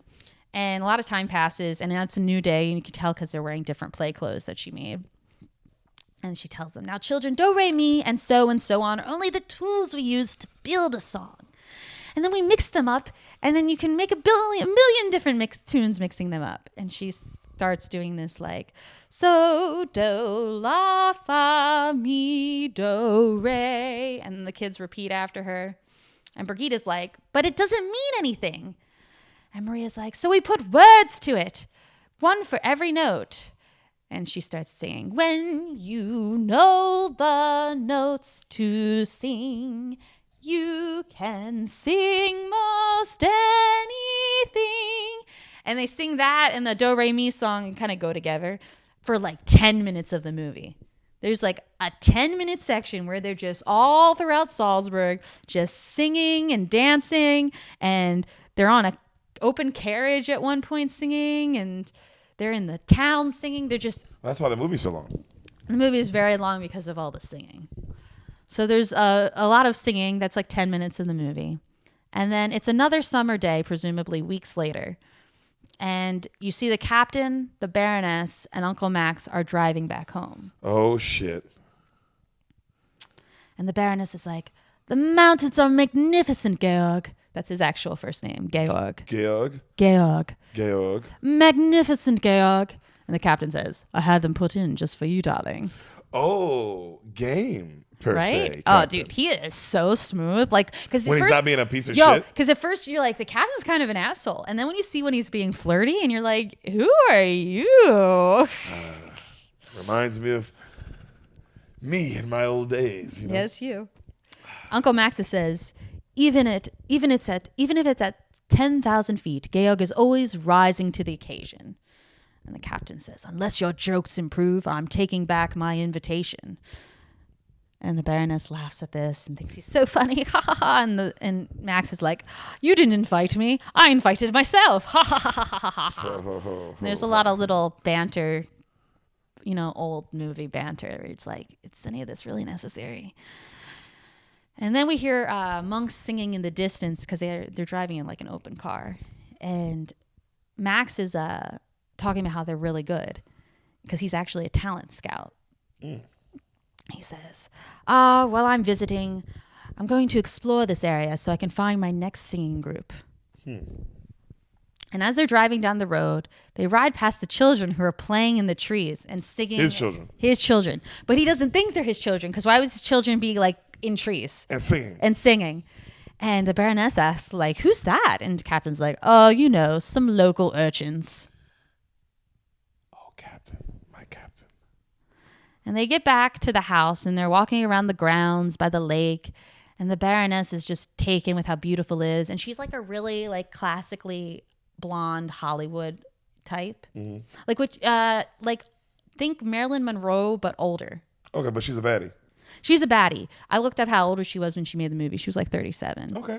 But she's definitely older than Maria, but still hot. Yeah, 37. But it's like your age. Definitely a different kind of hot. Like Maria's very like natural looking, and just young and sweet, whereas the Baroness is more glamorous and fortune, yeah, that kind of vibe. This is all so exciting, Georg, being here with you. Georg, I know. And he laughs and he's like, trees, lakes, mountains, you've seen one, you've seen them all.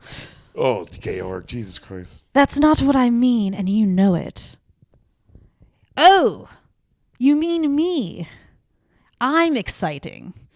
And then, they flirt and they're back and forth. And he's like, ha ha ha, I'm Georg. And she's like, ha ha ha, I'm the Baroness. And flirty.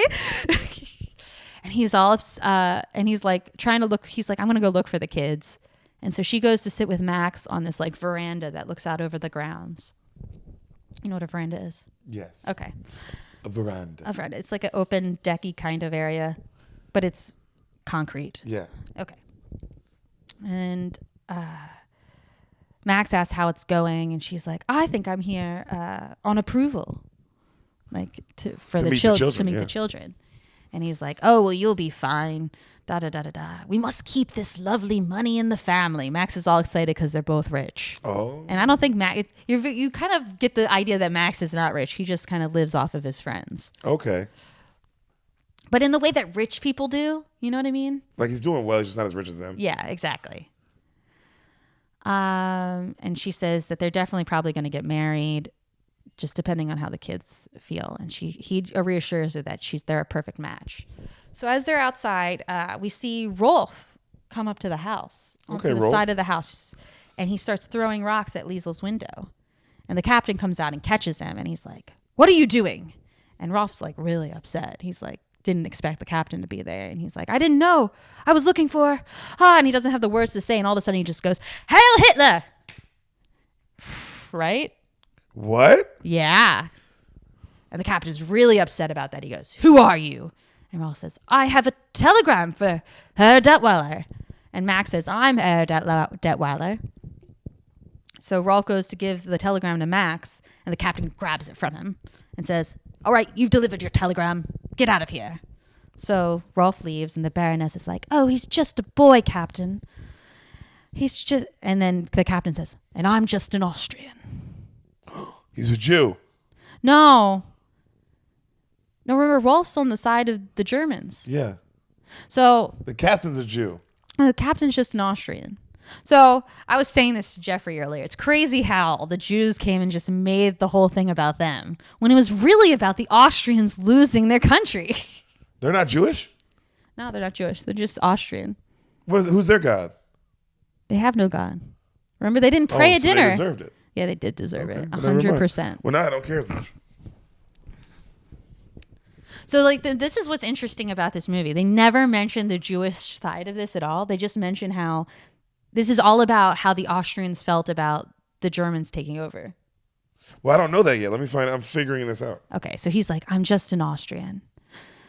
And then Max says, well, whatever happens is just going to happen. So just let it just make sure it doesn't happen to you. And Captain says, Max, don't you say that again. And Max says, you know, I'm not political. I can't help if other people have political convictions. And Captain says, oh, yes, you can help it. You must help it. And Max walks off. He's all upset. And the Baroness tries to calm him down. And she's like, you're far away from me. Where are you? And the captain says, in a world that's disappearing, I'm afraid. In a world that's disappearing, I'm afraid. All of a sudden, we hear the children laughing and singing in the distance. And, I didn't tell you this, but their property is up against a lake. So where the veranda is, you see their property and then the lake. That's nice.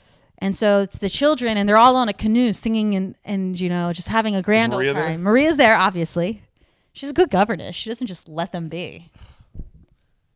She's not being a good governess. And they see their father, and they go, oh, Father! And Maria stands up on the canoe and says, oh, Captain, you're home! And all the kids are standing on the canoe now, so they fall into the lake. Yeah. And the captain's kind of like, he smirks, but then remembers he's mad. But he almost laughs. He almost laughs. And then he says, come out of that water at once! And they start swimming to shore, and they're all laughing. And Maria sees the Baroness and goes, oh, you must be Baroness Schrader! And that makes the Baroness kind of giggle, but then she realizes the captain's pissed, so she like stifles her big giggling. And so the kids get out, and the captain starts blowing his whistle. And so the kids get in their line, and you can tell Maria's like, I thought things would be different when he came back. Yeah. But they're not. And so the kids get in their line, and the captain goes, this is Baroness Schrader, and these are my children. And the Baroness says, how do you do? And the captain says, all right, go inside, clean up, dry off, report back here. And the kids all go, and Maria goes to follow them, and he says, Maria, stay here. And the Baroness excuses herself because he's like obviously about to yell at Maria. I'm not about to be around for this. Yeah. Nah, fuck that. And he asked her, is it possible that his children could have been climbing trees today? Wow. And she says, yes, Captain. And then he asks her where they get these. And Maria says, play clothes? I made them from the drapes you used to hang in my windows. And the captain's like really mad about that. He goes, you mean my children have been running around Salzburg in nothing but drapes? They have uniforms.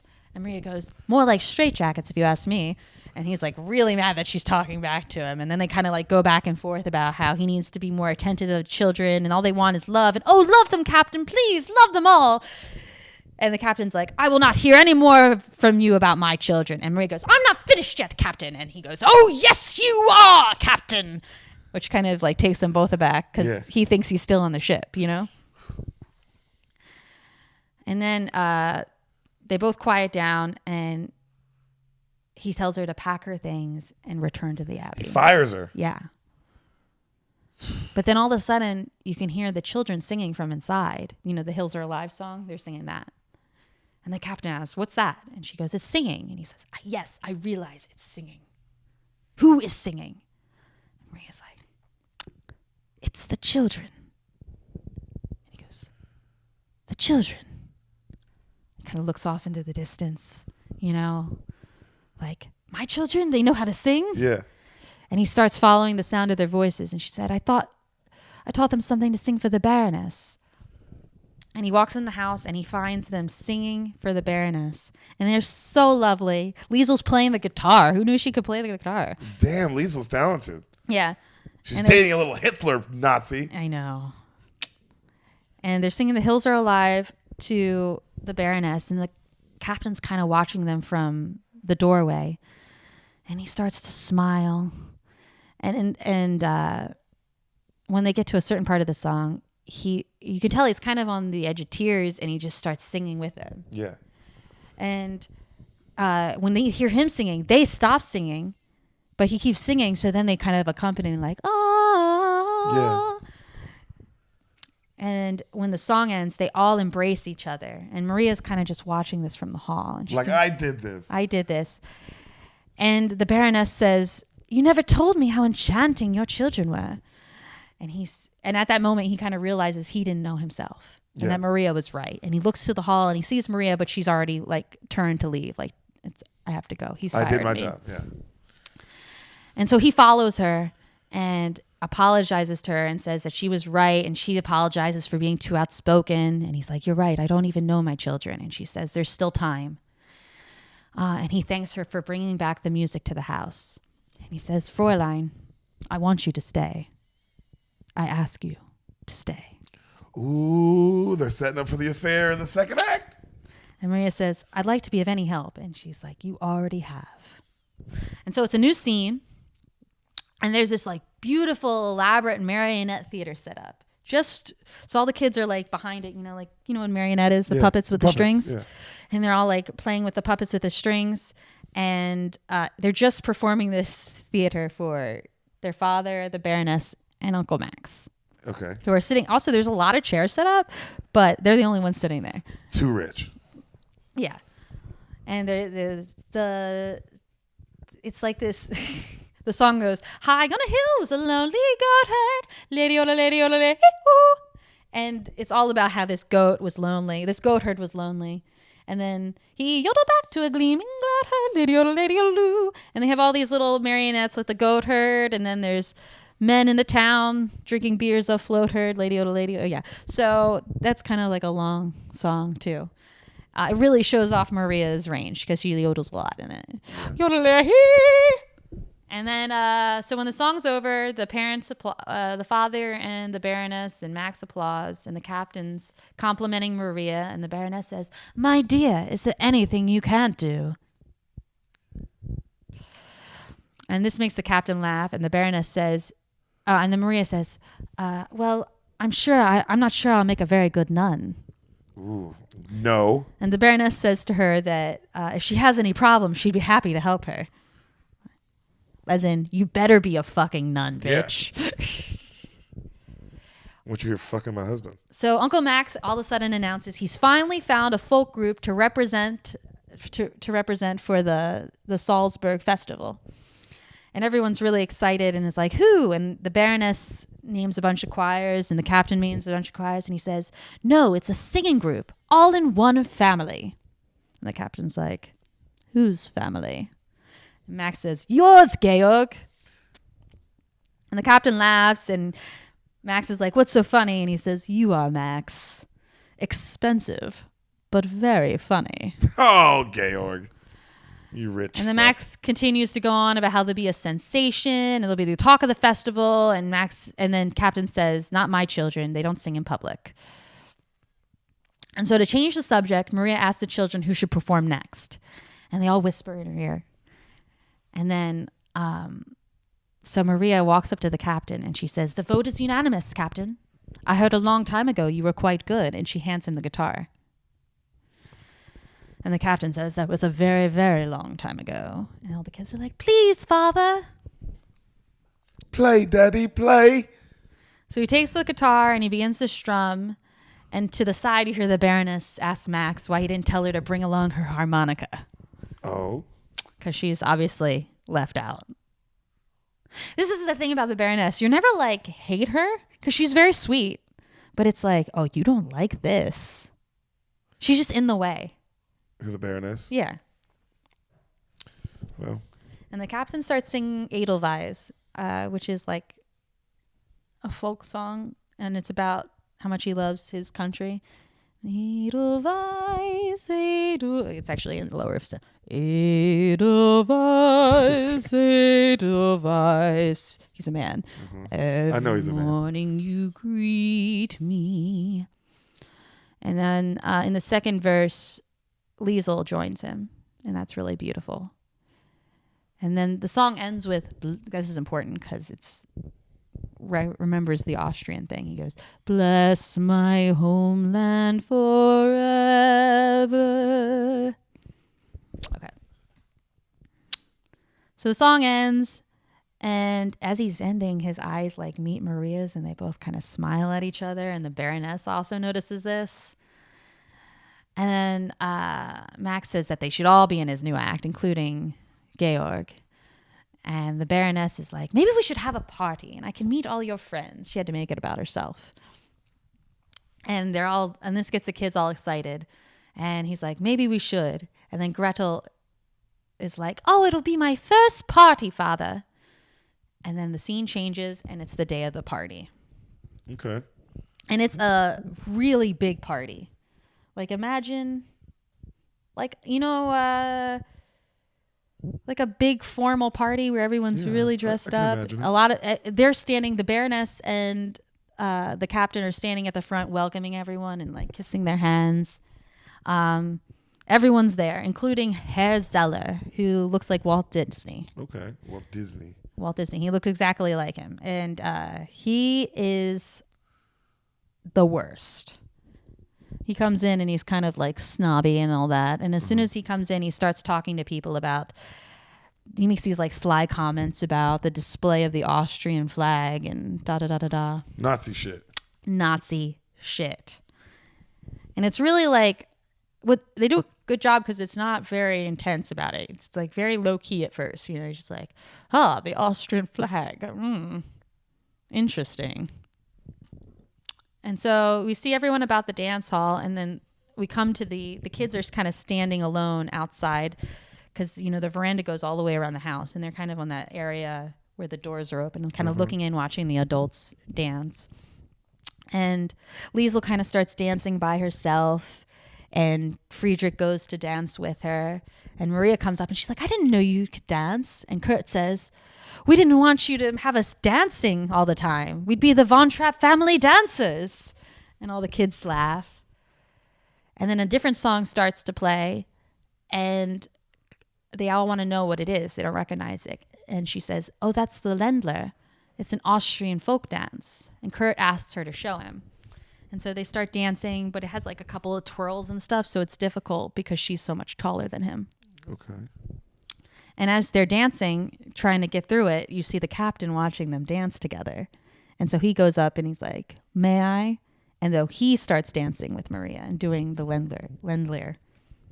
And they dance it perfectly, and it's really beautiful, and it's very cute, and there's so many moments where they're like looking into each other's eyes. Not the Baroness? No, the captain and Maria. That's not good. No.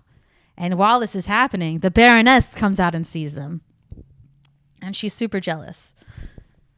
And the song ends, and they're just staring at into each other's eyes. And one of the girls says that Maria's face is all red. And she goes, is it? I suppose I'm not used to dancing. And then the Baroness kind of makes her presence known, and she goes, that was beautifully done. What a lovely couple you make. Oh. And the captain immediately changes the subject, saying that the children should go to bed. And Maria's like, yes, they should. And we have something special prepared. And she scurs them off, and the captain and the Baroness are alone.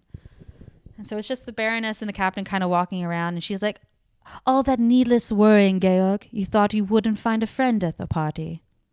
And the captain's trying to change the subject. He says he thinks it's chilly out, and she goes, well, I don't know. It seemed rather warm to me. I get it. I'd be mad too.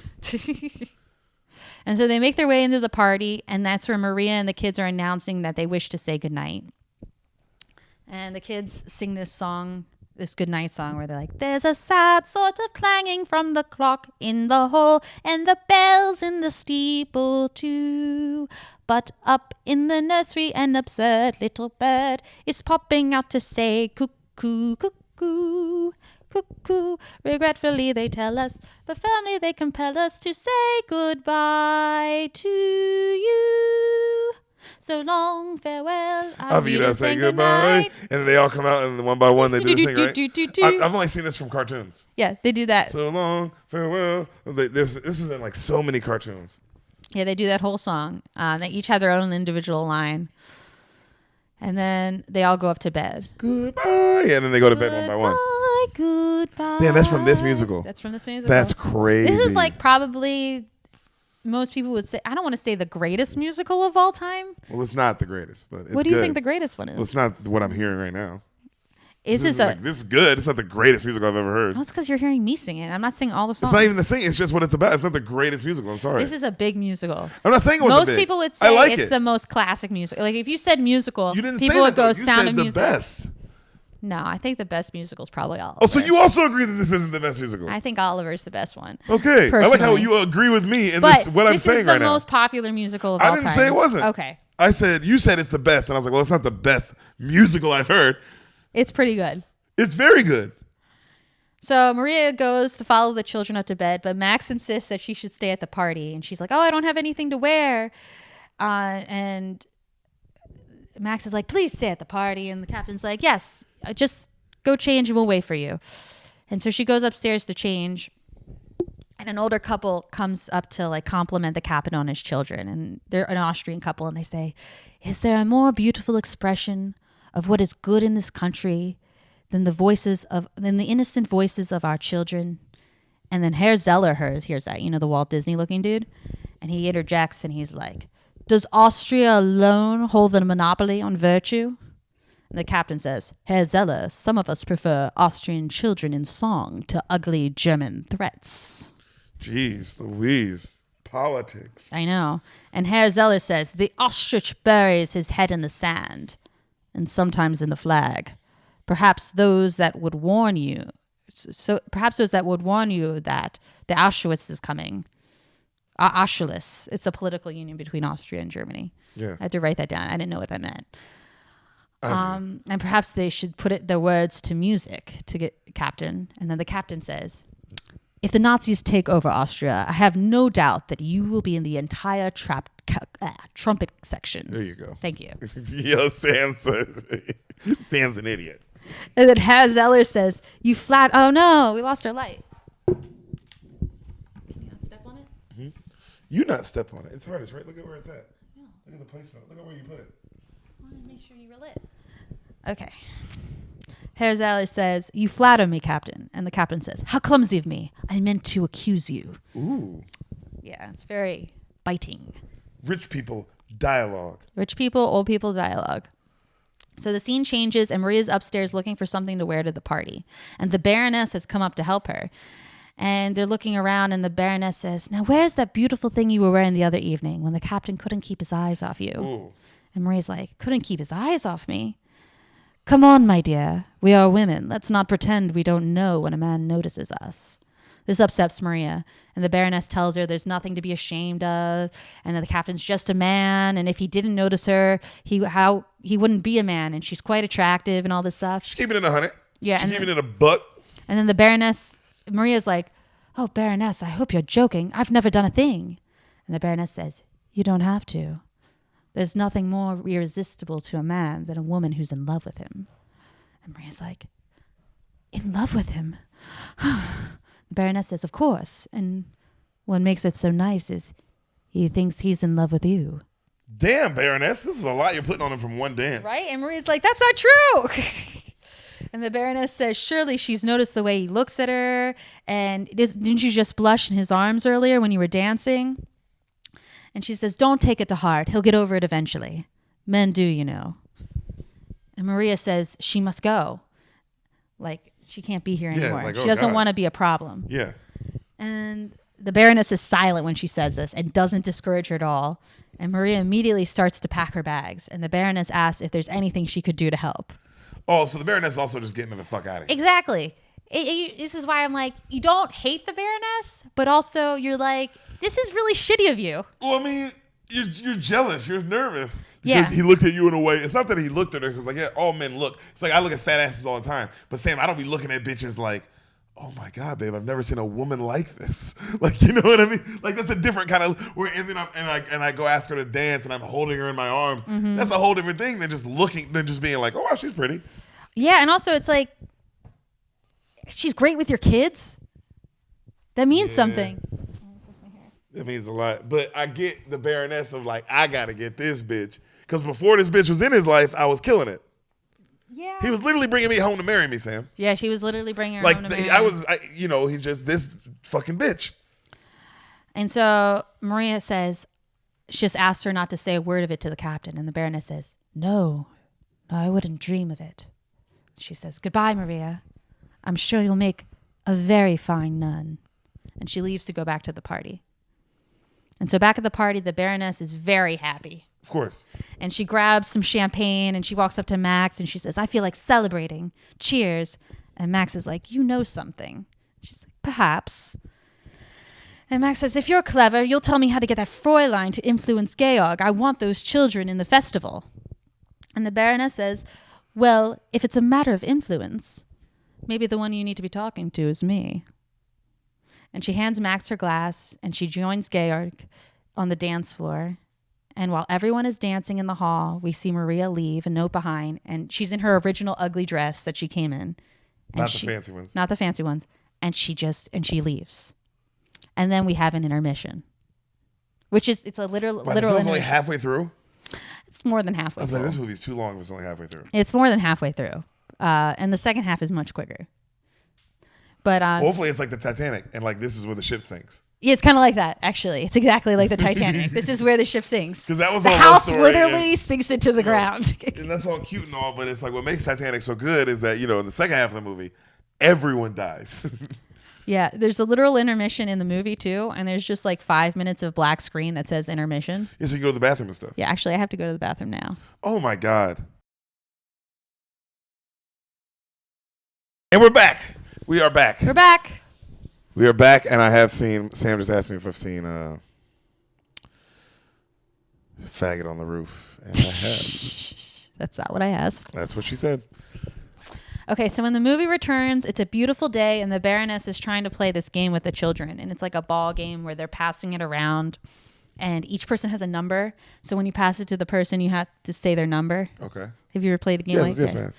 And she sucks at it. She's terrible. She's not having a good time. The kids are really upset. They're not having a good time. And at some point, Kurt says, oh, we're tired. Do you mind if we take a break? And the Baroness is like, yeah, let's fucking take a break. I hate this shit. And so she goes to have a drink with Max on the veranda. And he makes fun of her and he says, oh, I really enjoy the idea of you having 7 children. And the Baroness says, darling, haven't you heard of the delightful little thing called boarding school? Oh, Baroness. Oh, Baroness. You bitch. He calls her Baroness Machiavelli. Like Tupac. Mm-hmm. And everyone is sad, and the children are clearly like just really broken up that Maria's gone. And Max tries to get them to sing, and they kind of sing, and they do like this really, really sad rendition of The Sound of Music. And the captain comes out, and they just stop singing, and they're just bummed. And so he tells them to go off and play. But instead of going off and playing, the children go to the Abbey. They go find Maria. Oh, no, wait. I'm sorry. I missed the part. First of all, before he tells them to go off and play, they ask him who their new governess is going to be. And he tells them they won't be having a governess anymore. And he puts his hands on the Baroness's shoulder and says that they're going to have a new mother. And the kids are all like, a new mother? And he says that he just asked her to marry him. Okay, interesting. And they're all going to be very, very happy. Like, get fucking happy, kids. And they all nod. And then each kid kind of comes up and kisses the Baroness on the cheek. Like it's the Godfather or something. Like each one individually just comes up but like sad. Like really sad. And then they run to the Abbey to get their Maria back. So he tells them to go off and play, but instead they go to the Abbey to see Maria. And when they get to the gate of the Abbey, one of the nuns, it's Sister Margareta, comes and she's the nice one. She's the nice one. And they're asking to see Maria, and they're like, oh, but Maria's not seeing anyone. She's in seclusion. She hasn't seen anyone for days. And all the kids are like, oh, she'll see us. She needs to see us. And then Gretel's like, I want to show her my finger. And she's got a little bandage on her finger. It's very cute. And they're like, oh, we're so sorry, but we can't, children. And they kind of scurry the kids out. And the old kids are like, oh, no. Oh, please, Sister Margareta, please. And they're leaving. And then the Reverend Mother hears this, and she says, who are those? And there's, the Von Trapp children. And the Reverend Mother's like, perhaps I've been wrong leaving Maria all alone all this time. Bring her to me. And so Maria comes to see the Reverend Mother in her office again. And the Reverend Mother asks her why the Von Trapps sent her back. And Maria says, they didn't. I left. And she's like, why? And she was like, I was frightened. And she's like, did they hurt you? She's like, no, I was just confused. And I never felt that way before. I couldn't face him. I wanted to come back to the Abbey and be safe. And so the Reverend Mother says, this Abbey is not to keep, these Abbey walls are not to keep problems out. You need to face your problems. Ooh, bitch. And she asked her if she was in love with the captain. And Maria's like, I don't know. The Baroness said I was. I'd never felt like that before. There were sometimes we'd look at each other and I couldn't breathe. And he's like 80. And the Reverend Mother was like, did he know how you felt? And she's like, Maria, she says, I don't know. And the Baroness said she thought he did, and that she was ashamed because she was there on God's errand. And she felt like she'd let God down. And to ask if he loved her would be wrong, and she couldn't stay. And the Reverend Mother tells her that the love of a man and a woman is holy too. You have a lot of capacity to love, and you should find out how God wants you to spend your love. And Maria's like, but I pledged my life to God. And Reverend Mother says, Maria, if you love this man, that doesn't mean you love God less. You must find out and go back. Whoa. She says she needs to face her problems. And then she starts singing, obviously, climb every mountain. This is the Reverend Mother. This is like her big song. What is it, boo? Climb every mountain, forge every stream. This is a big famous song. You know the song? Everybody knows the song. Follow every byway till you find your dream. Everyone knows that song. You know the song? Sam, everyone knows that song. It's a really long song also. All these songs go on for like 5 minutes apiece. And this movie's still long. It's still long. So the scene changes and the kids are home and the captain is asking where they've been and the children don't want to tell him. And the captain keeps pushing. He's like, well, where have you been? Da, da, da, da. You were gone and now where are you? And Lisa's like, where do you think we were, Father? If you don't believe us, certainly you must know. And he kind of smiles at her like he knows. She's a little smart little shit. Yeah, smart little shit. Yeah. Of course I know what you were up to. And then one of the kids says they were berry picking. And he's like, oh, well, show me the berries. And they say, we ate them all. And he's like, oh, you must not be hungry. I'll tell Fräulein Schmidt not to make you dinner. And he goes inside and sort of laughs to himself. And then all the children are sad because they're really hungry, obviously. Yeah. They walked all the way to the Abbey. Yeah, they walked far. And then the Brigida says that when Fräulein Maria was sad, she would always sing that song about things she likes to feel better. And they start singing favorite things. These are a few of my favorite things. And they're sad and they're like, why isn't it working? And they keep singing the song. And then in the distance, you hear Maria's voice. And she's also singing the song. And then they're all so excited, like, Fräulein Maria! Fräulein Maria! Fräulein Maria! Fräulein Maria! And Gretel's like, look at my finger! And then the kids tell her that their father is to be married to Baroness Schrader. And Maria's like, oh, I see. And the captain appears. And he's happy too. He's like, Maria, my darling. And he sends the children inside for dinner because they're obviously hungry. And it's just the two of them. And he says, you left before saying goodbye, even to the children. And Maria's like, it was wrong. Forgive me. Why did you? Please don't ask me that. Anyway, the reason no longer exists. And then the Baroness comes out and she goes, Fräulein Maria, you've returned. And Maria wishes them both happiness and that she'd heard that they were to be married. And you too, Captain. And so she makes her way inside. And the Captain stops her and he's like, so you're back to stay? And Maria's like, only until arrangements are to be made for another governess. He watches her longingly. And the Baroness watches him watching her. So it's nighttime, and Maria's walking around the grounds alone. And the captain comes out to the veranda and is sort of watching her in the distance. And then the Baroness comes out, and she sees what he's looking at. And she interrupts, and she goes, there you are. I really must speak to Cook about the Wiener Schnitzel. She's always trying to make it about her, the Baroness. And she talks about how too delicious it is. Well, she is losing her man in front of her eyes. There's a lot going on. And she just keeps on talking and trying to get his attention, but he's clearly still watching Maria. And then all of a sudden, Captain goes, Elsa. That's the one time he uses her name. All of the other times, she's Baroness Schrader. Wow. Elsa, it's no use. You and I'm being dishonest to both of us and utterly unfair to you. When two people talk of marriage, and the Baroness stops in, she's like, don't do this. Don't say another word, Georg, please. Fond as I am of you, I don't think you're the right man for me. She's like, I gotta have the power. Yeah. You're much too independent. I need somebody who needs me desperately. I've enjoyed every moment we've had together, Georg. But now, if you forgive me, I think I should return to Vienna, where I belong. And she kind of stops, and they're like looking at each other. And he smiles at her, and they're like, it's clearly like, it's okay. They know it's mutual. It's fine. And she goes, she holds his face, and she smiles, and she goes, and somewhere out there is a young lady who I think may never be a nun. Oh! Ooh, Baroness Schrader! Baroness Schrader! What you doing? What you doing? And she kind of smiles, but she's teary-eyed, and she kisses him. And so she goes in, and then he goes to find Maria. And Maria's out by the gazebo where Liesel and Rolf had met in the beginning.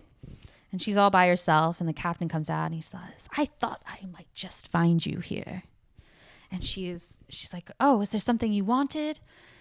And he wants to know why she came back. Like, you went back to why did you leave, and why did you come back? And she's like, well, I had an obligation to fulfill, and I came back to fulfill it. And he goes, is that all? And she goes, and I miss the children. Ah, the children. And he says, only the children? Well, isn't it right that I miss them? And the captain's like, of course. I was just hoping that you might have, and like they're kind of dancing around the subject. And then he goes on to say, well, nothing was the same without you when you went away. And if you leave again, it'll all be wrong again. I was hoping that you'd change your mind. And she tells him, I'm sure the Baroness will make everything right for you. And he's like, there isn't going to be a Baroness. Ooh, and Maria's like, oh, I'm sorry to hear that.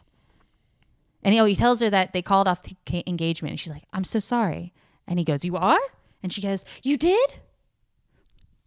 And the captain's, well, you can't marry someone when you're in love with someone else. And then they kiss and embrace.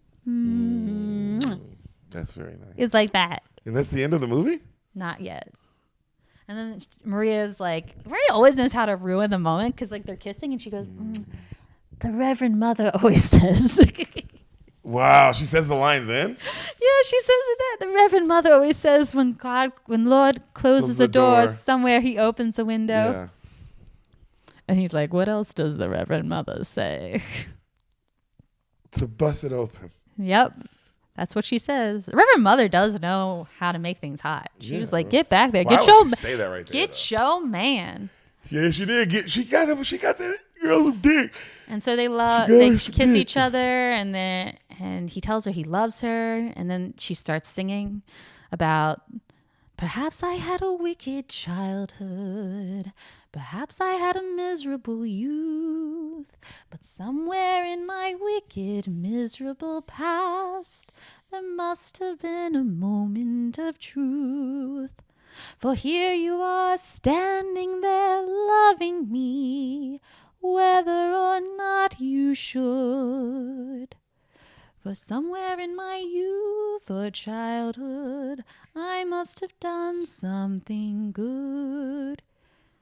And then they start telling each other about the first time they knew they were in love with each other. He's like, I knew I was in love with you when you sat on that pine cone. And she's like, I knew I was in love with you when you started blowing that silly whistle. And it's like, what? Both of those are, but I get it. You know what though? But that's how did real. you know? But Sam, those are real things. Yeah. Those are real things. Because not everybody is the moment you see a motherfucker.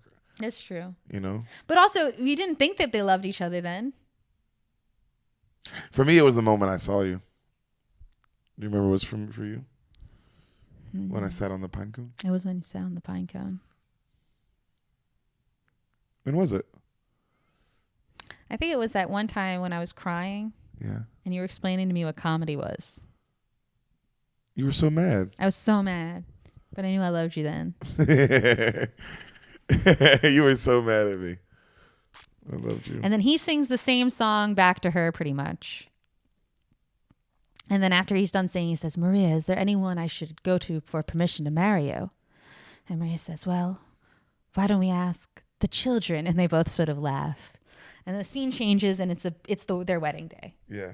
And they're getting married at the Abbey. Wow. And all the nuns are getting Maria together.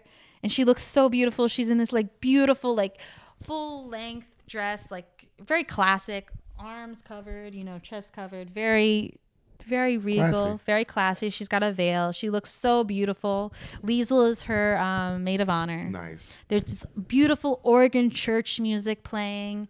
The younger girls are flower girls. And the captain's in his captain suit, his uniform. And as she's walking down the aisle, you hear like an echoey kind of rendition of the Maria song. How do you solve a problem like Maria? But it's like a big choral version of it. And then they get married, and there's a lot of bells. There's like 2 minutes of bells. Dun, dun, dun, dun, dun, dun, dun, dun. And there's beautiful images of Salzburg. And then the scene changes, and we are in kind of the Salzburg central town, and we see the Nazi flag on a building. Okay. This is the first time we see, the swastika. And there's men marching outside the building, and we see a car kind of driving through town, and we follow the car, and in the car it's Herr Zeller. And he gets out with a bunch of Nazis, and he walks into this large amphitheater where Max and the children are practicing for the festival. And Herr Zeller comes up to him and he hails Hitler, and Max is like, oh, hello.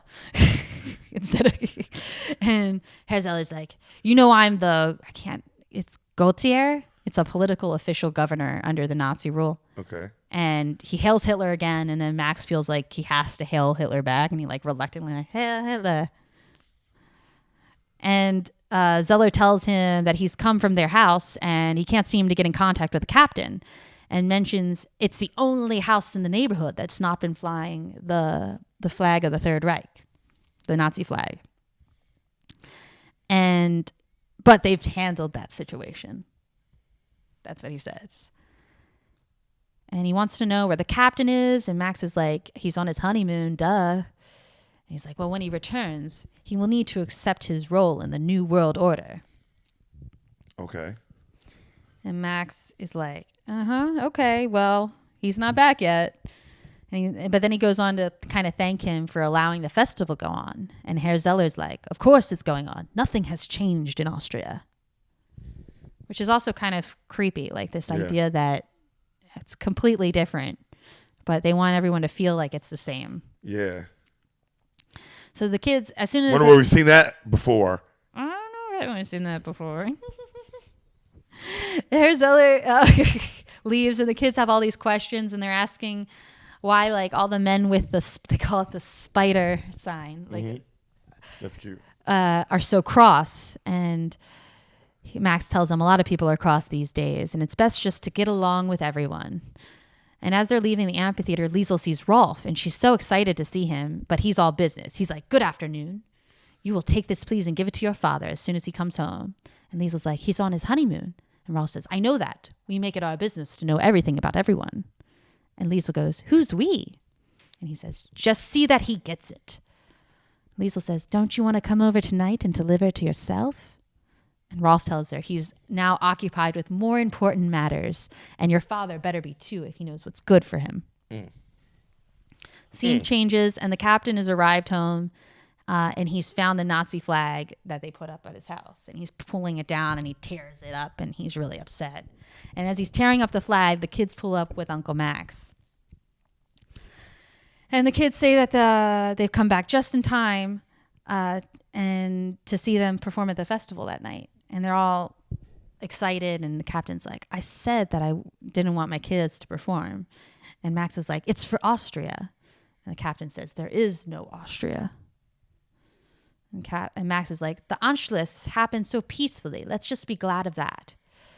And Captain's like, glad, grateful. You know, Max, sometimes I don't believe I know you. Ooh. Liesel gives her father the telegram from Rolf, and Max asks Maria to reason with him. He says that she must convince him that he should work with these people if he knows what's good for him. And Maria says, I always thought this was really nice. She says, I can't ask him to be any less than what he is. That's how I feel about you. I can ask him to be more, but I can't ask him to be less, bro. I can't do that. She says, well, can you at least talk to him about the children singing at the festival? And Liesel kind of pulls Maria aside, and they have like this sing-songy thing about, they do the 16 going on 17 song again, but about losing love because she's lost Rolf. She lost Rolf. Yeah, and Maria's like telling her like what it's like to be married and in the song, and she's like, you may think this kind of adventure never will happen to you, darling. 16 going on 17, wait a year or two. That's nice. Yeah, but it's also implying that she can get married at 19. Yeah, that's what she's telling her. Like, that's nice. Like, hey, bro, just keep, like, if you wait or not, believe it or not, the world will just keep spinning. Yeah. So after they're done singing, the captain pulls Maria aside and tells her that the telegram says that the Nazis want him to join them. Okay. They've offered him a position in their navy, and they requested he accept immediately. And he says, to refuse would be fatal for all of us, and going to them would be unthinkable. And he kisses her and says, get the children together. We have to get out of Austria and this house tonight. Oh, wow. And the scene changes, and it's night. And the whole family is pushing the car out of the driveway because, you know, they don't want anyone to hear them leaving. And the lights are off, and the kids are like, why are we doing this? And they're like, shut the fuck up. Shut up. And as they get out of the driveway, just as they're turning, headlights shine on them. And it's Herr Zeller and a bunch of Nazis. And he asks them what's wrong with their car. And the captain's like, oh, we just, you know, we couldn't get it to start. And then he sends one of his men over there to start his car easily. Yeah. And then he's like, you wouldn't be leaving, would you? And they're like, actually, we're going to the festival to sing. Mm-hmm. And they're like, huh, well, we'll escort you there. And the captain's like, oh, no need for an escort. And they're like, oh, no, the pleasure's ours. Wouldn't want you to get lost in the crowd. And they're like, and then afterwards, we'll escort you to your duty. Like, they're going to take the captain. To get to work. To get to work immediately after the festival. And so they go to the festival, and the whole family is singing. Maria and the captain as well, because they got to pull this off. And they're doing the do-a-dee. They do that song. They do the song about Edelweiss again. But when they do Edelweiss, it's just the captain singing it. And when he gets to the second verse, he's all choked up, and he can't, because he's thinking about his country. Yeah. And how Austria is no more. And he gets all choked up. And Maria sees this, and she and the children join him and start singing at the end with him. And at the very end of it, the whole amphitheater starts singing with him. And there's this idea that, like, all of Austria is really sad right now. Yeah, they're going through a country change. Yeah. And so they get off the stage. Oh, no, wait. So the lights go off of them, and then Max is the MC, and he comes up, and he says that the Von Trapp family won't be able to sing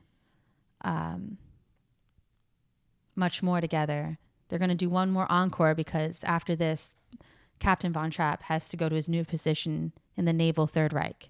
And there's a bunch of murmuring in the crowd. Like there's this clear idea that like they don't want this. Yeah, like, oh my God, that's crazy. Yeah. And so the family comes back on and they sing the So Long, Farewell, La Vida, say goodbye. They sing all that. And then the lights go dark on the family and they go off the stage and Max is revealing who has won. And he announces, the third place first and then the second. And then when he gets to the first place, he says, the Von Trapp family singers. There's no one there. And he says it again, the Von Trapp family singers. And the light shines and there's no one there. And Herr Zeller realizes that they've left. Ooh. They've made a run for it. And he and his Nazis all leave. Because also the whole room is filled with Nazis. While they're singing, you see Nazis like in all the corners of the room. And there's a bunch in the front row. And so the family is run off. And they go to hide at the Abbey. But the Nazis are in hot pursuit. So as soon as they get in, the Reverend Mother hides them in this sort of crypt area.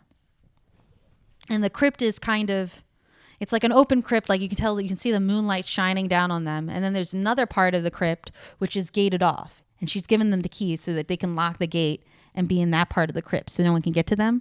So they're hiding behind like these headstones in that part of the crypt so no one can see them. And then they let the Nazis in and the Nazis search the whole Abbey for them. Okay. But they can't find them. And they're shining their lights all around. And they get to the crypt area. They don't see them. And it's like really like tense. It's really tense. And you can see all the kids all hiding and all up against them. Gretel's like, is this a good time to sing about our favorite things? Oh, because she's scared. Because she's scared. And Marie's like, no, don't do that. Bow! Shut your fucking mouth. It's like Bird Box. It's just like Bird Box. And so as the Nazis are searching the crypt, you see Rolf is with them. And Liesel kind of gasps. And her father looks at her like, this guy? Well, she's like in love with him still, or she's like gasping because he's it's a just Nazi? him, that he's a Nazi and that he's after them. And the father's like, I know this is the guy you've been fucking around with. Yeah. I can't believe you. You couldn't tell by his blonde hair and blue eyes that he was going to be a Nazi? Yeah, they get stuff. And so all the Nazis that were searching the crypt have kind of left the area. But we see Rolf has kind of hidden himself behind one of the headstones. So the family thinks everyone's gone, but he's really still there. He knew. So they come out and they start to leave, and he pops out and he's like, stop right there. You stop right there. And the captain starts approaching him slowly and he pulls out a gun and he looks like he's never held a gun before the way he's holding. No, Rolf. Uh-huh. Rolf has a gun on him. He's like, I'll call them. I'll get them. And the captain's like, Rolf, don't shoot. Rolf, you don't have to do this. And he keeps approaching him and Rolf's like, I'll kill you. And and the captain motions to Maria. He's like, Maria, children, go. And he's like, we don't want them anyway. We want you. Yeah. And so the kids and Maria run out. Maria and the kids run out. And the captain still keeps approaching Rolf slowly. And he gets all the way up to Rolf and he grabs the gun from him. And he's all up in his face. And he goes, you'll never be one of them. And that upsets Rolf. And then he starts blowing his whistle. And he goes, how dare you? They're here. Because I am one of them. Yo, bro, yeah. Yeah, that was the thing that he might have never called anyone if he hadn't said that. Yeah. And so... but he had to get his point across. Yeah, he had to get his point across. Like, bro, you're a fucking Austrian. Remember it. No matter what they say or do, nigga, don't you forget. You know what I mean? I fuck with that. And so he starts yelling, but the captain starts running, and Maria and the kids already have a car ready, so they can leave to escape. So the Nazis start running to their cars, and when they get to their cars, they can't get them to start. And they just keep on starting. Mm-hmm. And you see the two nuns from the beginning, the bitchy one and the sweet one, they come up to Reverend Mother and they're like, Reverend Mother, I've sinned. And the Reverend Mother's like, what is this sin? And they pull out, they have the starters for the cars, the Nazis' cars. And that's why they can't go. And they're able to escape? And they're able to escape. So they drive the car up to the mountains and they escape over the mountains. And the scene changes and you just see the beautiful mountains that we saw in the very beginning, and the whole family is walking up the mountains. Gretel's on her father's back. Everyone's walking up, and you just hear the chorus from Climb Every Mountain, and then the music, and it closes. And that's the end of the movie. They escape. And that's? The Sound of Music. The Sound of Music. It's The Sound of Music. Wow, Sam. Wow, everyone lived. Everyone lived. I honestly, from the family. I didn't expect that. You thought they were going to die? From the family, everyone died. You said, what do you mean? Well, there were a bunch of Jewish people that died. Nobody cares about them. No one. First off, that didn't happen. That's not. We're talking about the reality, which is this movie in the real world, where this family, no one dies. The family, no one died. That's crazy, bro. That's crazy. And I don't know if this is true, but my uncle, Leo. Yeah, I know Leo. He always told me that they moved the whole family after they left. They immigrated to Canada and they opened a hotel or an inn there. And that's how Bates Motel started. That's wild, though. This movie's really. It sounds really good. It sounds really cute. It's really serious. I can't believe these Nazis are all in it. Yeah, there's so much Nazi, but they're really low key about it. It's all subtle in the beginning. It's not about the Jewish thing.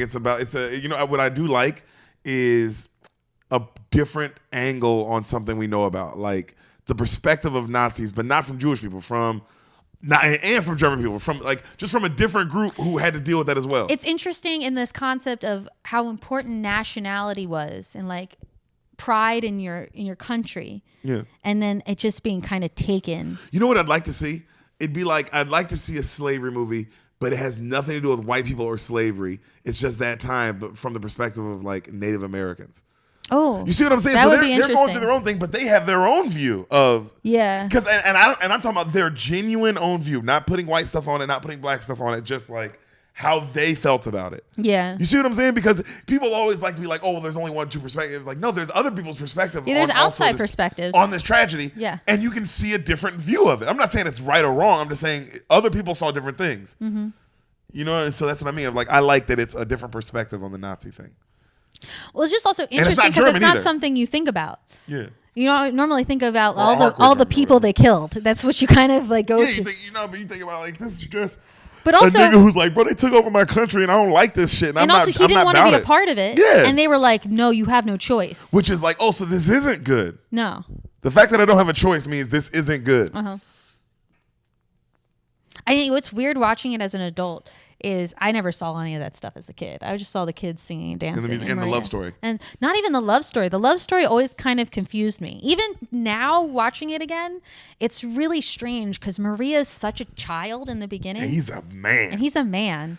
And then they get married. He's gone through life. He's gone through war. He's gone through his wife dying. He's gone through kids. Like 7 kids. This man has lived, bro. And they get married, and all of a sudden she comes back and she's like a woman. She's giving like Liesl advice, and it's like, this girl's like 5 years younger than you. That's facts. And that's facts. Yo, this is a really good movie. I really enjoyed it. It was really hard to do. Yeah, you have a beautiful voice. Thank you, Samantha. It's almost as beautiful as your face. Thank you. And your body. Ooh. You're a perfect person. You're the most perfect guest ever. You get more compliments than all the other guests, and you get almost as many kisses. As the Jeffrey gets the most kisses. And then Hassan and Brian. But Bean Mafia, I hope you are excited that we're back. We started something with something fun and light. Something light about the awesome Nazis to start this year off, bro. And I hope you enjoyed it. You know what I mean? So I think Sam fucking killed it. And your boy will be back in a couple days, man. Bean Mafia, we're coming hard this year. We're beaning it up. And we're coming over everything. Get used to it.